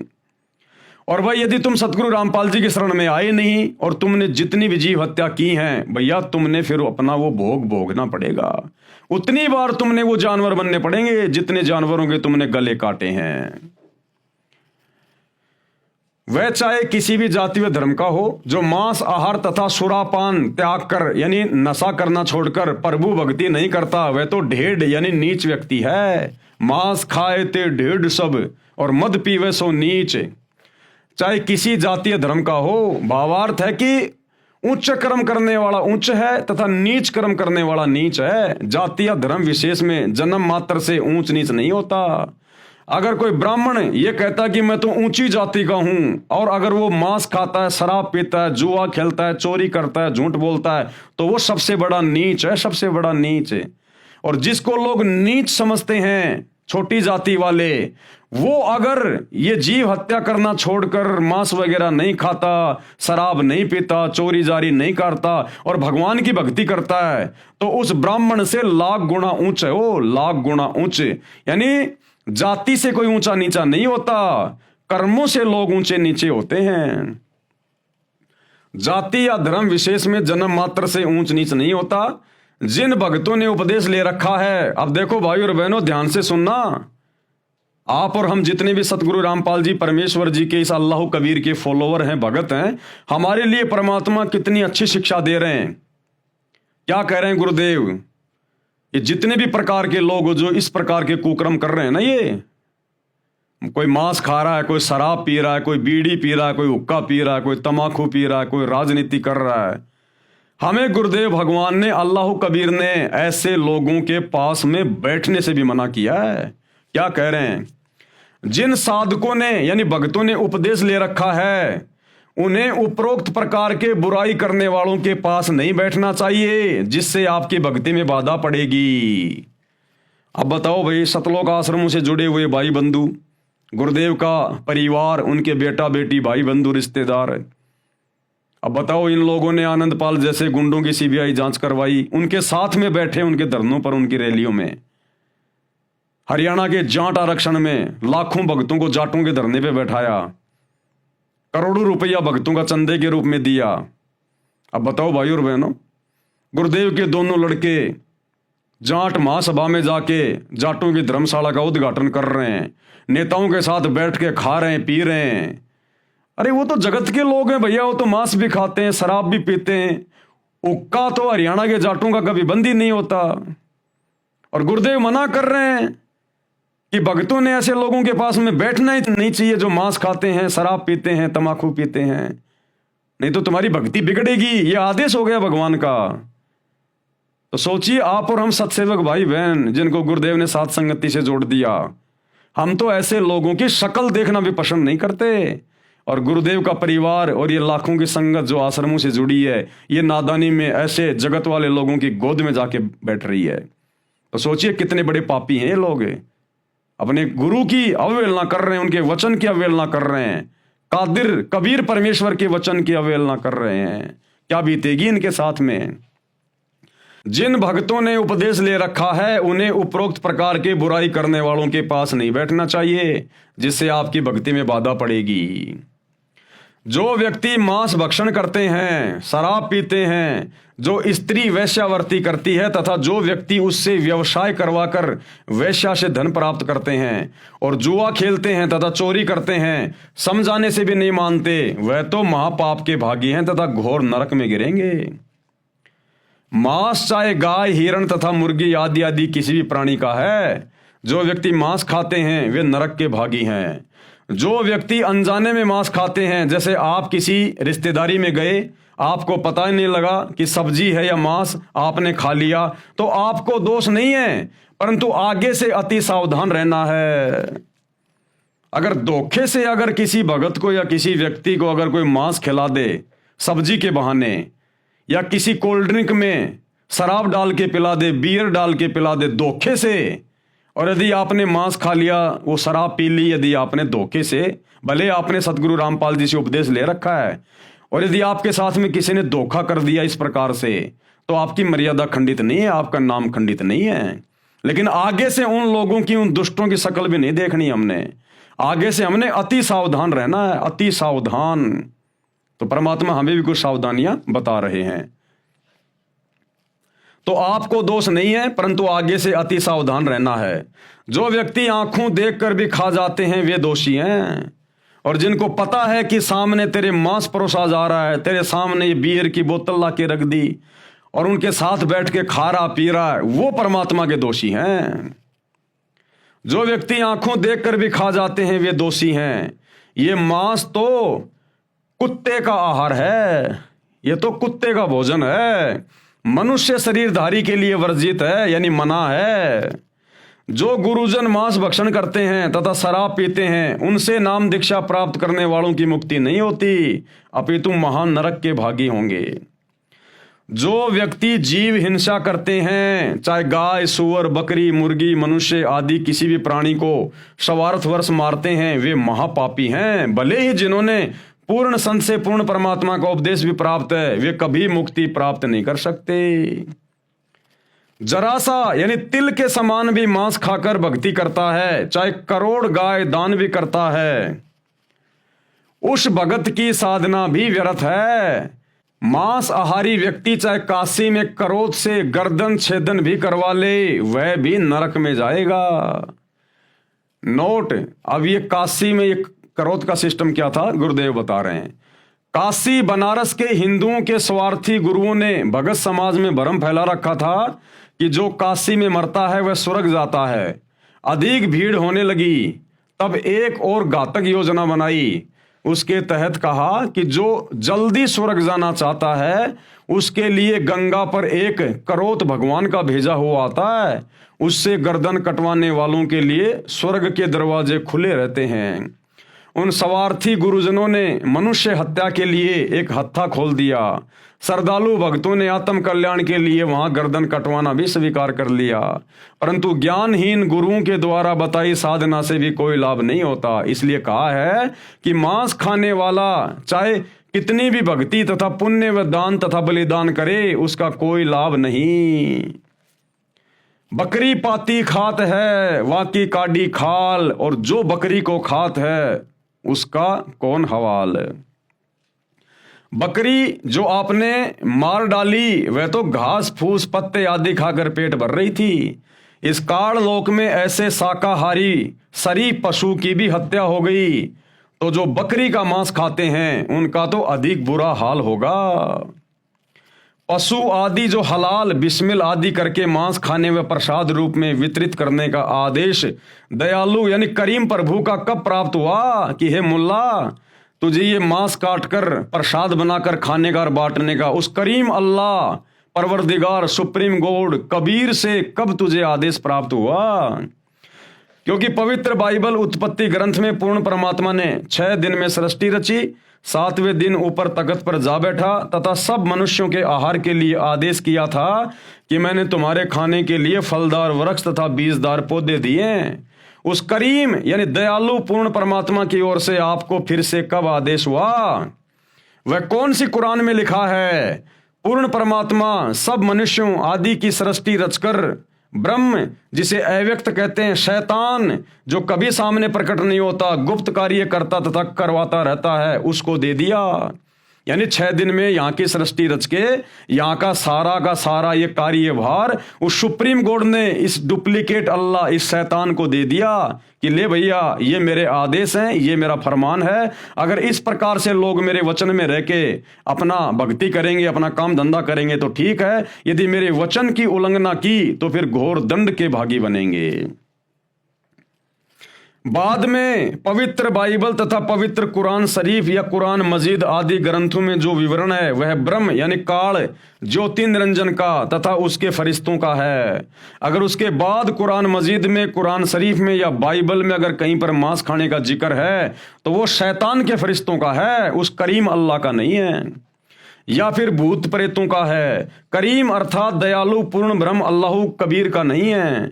उस पूर्ण ब्रह्म के आदेश की अवहेलना किसी भी फरिश्ते व ब्रह्म आदि के कहने से करने की सजा भोगनी पड़ेगी। और एक उदाहरण दे रहे हैं गुरुदेव भगवान कि परमात्मा के संविधान को तोड़कर जो व्यक्ति शैतान के संविधान को मानकर ये उल्टे काम करेगा, मांस खाएगा, शराब पिएगा, चोरी जारी करेगा, वो फिर कैसे सजा भोगेगा। एक उदाहरण दे रहे हैं गुरुदेव। उदाहरण, एक समय एक व्यक्ति की दोस्ती एक पुलिस थानेदार से हो गई। उस व्यक्ति ने अपने दोस्त थानेदार से कहा कि मेरा पड़ोसी मुझे बहुत परेशान करता है। थानेदार यानी एसएचओ ने कहा कि मार लठ, मैं आप निपट लूंगा। थानेदार दोस्त की आज्ञा का पालन करके उस व्यक्ति ने अपने पड़ोसी को लठ मारा।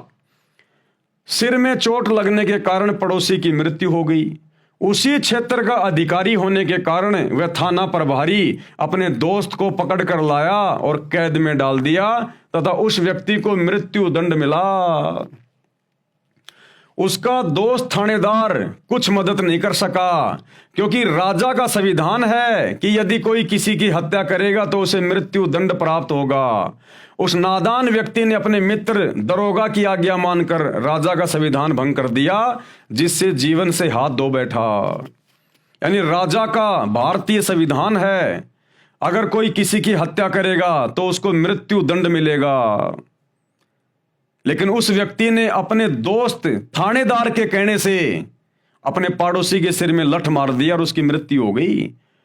और उसके बाद राजा के संविधान अनुसार वही थानेदार जो उसी क्षेत्र का था अपने दोस्त को पकड़ के लेके आया और राजा के संविधान के अनुसार उसको जेल में डाला, उसको मृत्यु दंड की सजा हुई। फिर तो गुरुदेव समझाना चाहते हैं कि उस पूर्ण परमात्मा राजा कबीर अल्लाह का संविधान है जो 6 दिन में सृष्टि रची। उन्होंने जो भी नियम बनाए कि मांस नहीं खाना, अगर मांस खाओगे तो ये दंड मिलेगा, नशा करोगे तो ये दंड मिलेगा। अब यदि उस परमात्मा के बाद कोई इस डुप्लीकेट अल्लाह, इस डुप्लीकेट खुदा, इस शैतान यानी काल की आज्ञा मानकर या उनके फरिश्तों की आज्ञा मानकर अब यदि कोई मांस खाता है, शराब पीता है, 2 नंबर के काम करता है, तो भैया वो कबीर अल्लाह की तरफ से दंड का भागी है, दंड का भागी। ठीक इसी प्रकार पूर्ण परमात्मा की आज्ञा की अवहेलना करने वाला पाप का भागी होगा, क्योंकि कुरान शरीफ और कुरान मजीद का ज्ञान ब्रह्म यानी शैतान ज्योति निरंजन जिसे आप अव्यक्त कहते हो, यानी जो दिखाई नहीं देता, उसका दिया हुआ है। इसमें उसी का आदेश है तथा पवित्र बाइबल में केवल उत्पत्ति ग्रंथ के प्रारंभ में पूर्ण प्रभु का आदेश है। पवित्र बाइबल में हजरत आदम तथा उसकी पत्नी हवा को उस पूर्ण परमात्मा ने बनाया। बाबा आदम की वंशज संतान हजरत इजराइल, राजा दाऊद, हजरत मूसा, हजरत ईसा तथा हजरत मोहम्मद आदि को माना है। पूर्ण परमात्मा तो 6 दिन में सृष्टि रचकर तख्त पर विराजमान हो गया। उसके बाद सभी कतेबों का यानी उन पुस्तकों का ज्ञान, कुरान शरीफ आदि का ज्ञान इस ब्रह्म यानी काल ज्योति निरंजन यानी शैतान का प्रदान किया हुआ है। पवित्र कुरान का ज्ञान दाता स्वयं कहता है, यानी वो शैतान स्वयं कहता है कि पूर्ण परमात्मा जिसे करीम अल्लाह कहा जाता है उसका नाम कबीर है, वही पूजा के योग्य है। उसके तत्व ज्ञान व भक्ति विधि को किसी बाखबर यानी तत्वदर्शी संत से पता करो। इससे सिद्ध है कि जो ज्ञान कुरान शरीफ आदि का है वह पूर्ण प्रभु का नहीं है। जब काजी के पुत्र की मृत्यु हो जाती है तो काजी को कितना कष्ट होता है। पूर्ण ब्रह्म अल्लाह कबीर सबका पिता है, उसके प्राणियों को मारने वाले से अल्लाह खुश नहीं होता। दर्द सबको एक जैसा ही होता है। यदि बकरे आदि का गला काटकर हलाल किया कहते हो तो काजी तथा मुल्ला अपना गला छेदन करके हलाल किया क्यों नहीं कहते? यानी अपनी जान प्रिय लगती है, क्या बकरे को अपनी जान प्रिय नहीं है?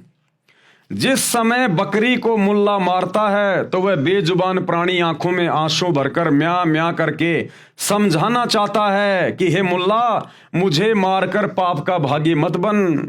जब परमेश्वर के घर न्याय अनुसार लेखा किया जाएगा उस समय तुझे बहुत संकट का सामना करना पड़ेगा।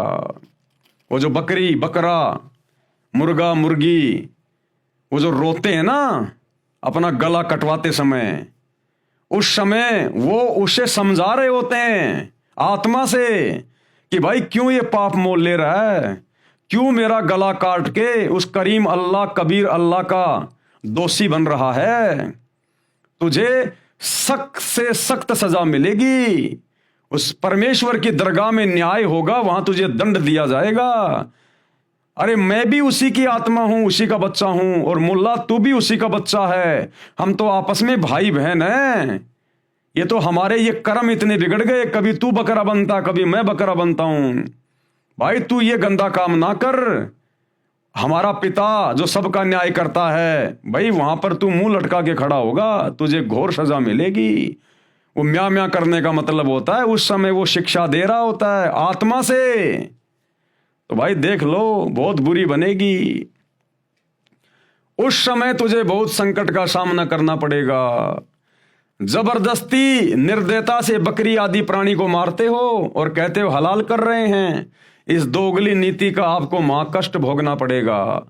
काजी तथा मुल्ला व कोई भी जीव हत्या करने वाला व्यक्ति पूर्ण प्रभु के कानून का उल्लंघन कर रहा है, वह वहां धर्मराज के दरबार में खड़ा खड़ा पीटेगा। यदि हलाल ही करने का शौक है तो काम, क्रोध, लोभ, मोह, अहंकार इन विकारों को हलाल करो। 5 समय नमाज भी पढ़ते हो तथा रमजान के महीने में दिन में रोजे यानी व्रत भी रखते हो और शाम को गाय, बकरी, मुर्गी आदि को मारकर मांस खाते हो। एक तरफ तो परमात्मा की बंदगी करते हो, दूसरी ओर उसी के प्राणियों की हत्या करते हो। ऐसे प्रभु कैसे खुश होगा? अर्थात आप स्वयं भी पाप के भागी हो रहे हो तथा अनुयायियों यानी साबाओं को भी गुमराह करके दोषी होकर जहन्नुम में गिरोगे। कबीर परमेश्वर कह रहे हैं कि हे काजी, हे मुल्ला, आप पीर यानी गुरु भी कहलाते हो। अरे पीर तो वो होता है जो दूसरे के दुख यानी पीड़ा को समझे, उसे संकट में गिरने से बचाए, किसी को कष्ट ना पहुंचाए। जो दूसरे के दुख में दुखी नहीं होता वह तो काफिर है यानी बेपीर है, निर्दयी है। वह पीर यानी गुरु कहलाने के योग्य नहीं है। उत्तम खाना नमकीन खिचड़ी है, उसे खाओ। दूसरे का गला काटने वाले को उसका बदला देना पड़ता है। ये जानकर समझदार व्यक्ति प्रतिफल में अपना गला नहीं कटाता। दोनों ही धर्मों के मार्गदर्शक यानी गुरु निर्दयी हो चुके हैं। हिंदुओं के गुरु कहते हैं कि हम तो एक झटके से बकरी आदि का गला छेदन करते हैं जिससे प्राणी को कष्ट नहीं होता, इसलिए हम दोषी नहीं हैं। तो फिर काटो अपने बेटा बेटी की गर्दन झटके से अगर दर्द नहीं होता है तो। तथा मुसलमान धर्म के मार्गदर्शक यानी गुरु मुल्ला मौलवी कहते हैं हम धीरे धीरे हलाल करते हैं जिस कारण हम दोषी नहीं हैं। परमात्मा कबीर साहिब जी ने कहा यदि आपका तथा आपके परिवार के सदस्यों का गला किसी भी विधि से काटा जाए तो आपको कैसा लगेगा। बात करते हैं पुण्य की और करते हैं घोर अधर्म, दोनों दीन नरक में पड़ी कुछ तो करो शर्म। कबीर परमेश्वर ने कहा हम मोहम्मद को शतलोक ले गया, इच्छा रूप वहां नहीं रही हो। कि मैं हजरत मोहम्मद को जब वो काबा में गया हुआ था हज करने के लिए, तब मैं उसको जिंदा बाबा के रूप में मिला था और उसको अपने शतलोक में लेकर गया था, लेकिन वो वहां नहीं रुका। हम मोहम्मद को शतलोक ले गया, इच्छा रूप वहां नहीं रही हो। उलट मोहम्मद महल पठाया, गुज बीरज एक कलमा लाया। तो परमेश्वर कबीर अल्लाह ने कहा कि मैंने वापस हजरत मोहम्मद को महल यानी उसके शरीर में छोड़ दी उसकी आत्मा, और गुज बीरज एक कलमा लाया, और वहां मैंने उसको एक कलमा दिया था, अल्लाहु कबीर कि तू ये नाम जाप किया कर। रोजा बंग निमाज दई रे, मैंने हजरत मोहम्मद को रोजा रखने के लिए कहा था, बंग के लिए कहा था और निमाज पढ़ने के लिए कहा था, और बिस्मिल की नहीं बात कही रे, ये जीव हत्या करने का मैंने कोई आदेश नहीं दिया। भावार्थ नबी मोहम्मद को मैं कबीर अल्लाह शतलोक लेकर गया था, परंतु वहां न रहने की इच्छा व्यक्त की, वापस मोहम्मद जी को शरीर में भेज दिया। नबी मोहम्मद जी को काल ब्रह्म से पर्दे के पीछे से जो आदेश मिला था, उस आदेश में काल ने भी रोजा बंग, ऊंची आवाज में प्रभु स्तुति करना तथा 5 समय की नमाज करना तो कहा था, परंतु गाय आदि प्राणियों को बिस्मिल करने यानी मारने को नहीं कहा। कुरान में बाद में फरिश्ते का आदेश लिखा है जो कि महापाप है। यानी परमेश्वर कह रहे हैं कि रोजा बंग नमाज दई रे, कि ये थोड़ी बहुत भक्ति करने के आदेश तो दिए गए थे हजरत मोहम्मद को, लेकिन बिस्मिल की नहीं बात कही रे, लेकिन ये गाय काटने की, हत्या करने की, ये हमने किसी प्रकार का कोई इनको आदेश नहीं दिया। ये तो शैतान ने और उसके फरिश्तों ने फिर ये आदेश आगे मुसलमान धर्म में दिया है। तो भाई जो लोग मांस खाते हैं ये उल्टे कर्म कर रहे हैं, जीव हत्या कर रहे हैं, और सच्चे खुदा की सच्ची इबादत ना करके इस डुप्लीकेट अल्लाह को, शैतान को ही अपना खुदा मान के जो मुसलमान भाई अपनी इबादत कर रहे हैं, भाई परमात्मा के दोषी बन रहे हो। परमात्मा के ये उस मालिक का संविधान धीरे धीरे आप लोगों की आंखों के सामने आ रहा है। ये मेरे वीडियो केवल आप लोगों तक जानकारी पहुंचाने के लिए हैं, बाकी आपको विशेष जानकारी आपको सतगुरु रामपाल जी के सत्संगों से प्राप्त होगी। आपकी आत्मा पे विशेष चोट लगेगी, प्रभाव पड़ेगा, आपका हृदय परिवर्तित होगा जब आप सतगुरु रामपाल जी के मुख कमल से उनके सत्संग सुनना शुरू करोगे। ये हमारे द्वारा वीडियो बनाना तो केवल एक नॉलेज मात्र है, एक संदेशा है आप लोगों तक पहुंचा रहे हैं कि आप लोग सतगुरु रामपाल जी के सत्संग सुनना शुरू करें।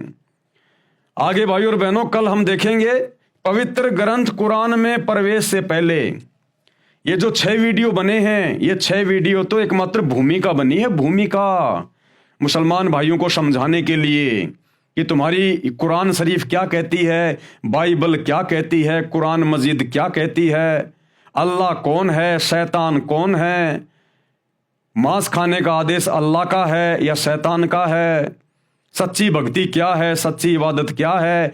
ये केवल एक भूमिका बनी है अभी तक जो 6 वीडियो बने हैं। कल जो 7वां वीडियो आप देखेंगे रात्रि 8 बजे, तो परमेश्वर कह रहे हैं पवित्र ग्रंथ कुरान में प्रवेश करने से पहले ये आगे का जो ज्ञान है मुसलमान धर्म की पुस्तकों का, ये कल से शुरू होगा, कल से। तो सभी भाई बहन कल रात्रि 8 बजे दास के Facebook page Pawan Das is live के ऊपर लाइव जुड़ें तब तक गुरुदेव भगवान हम सबको आज्ञा दें, इजाजत दें, सद्बुद्धि दें, आशीर्वाद दें। बंदी छोड़ अल्लाहु कबीर, सतगुरु रामपाल जी परमेश्वर की जय हो।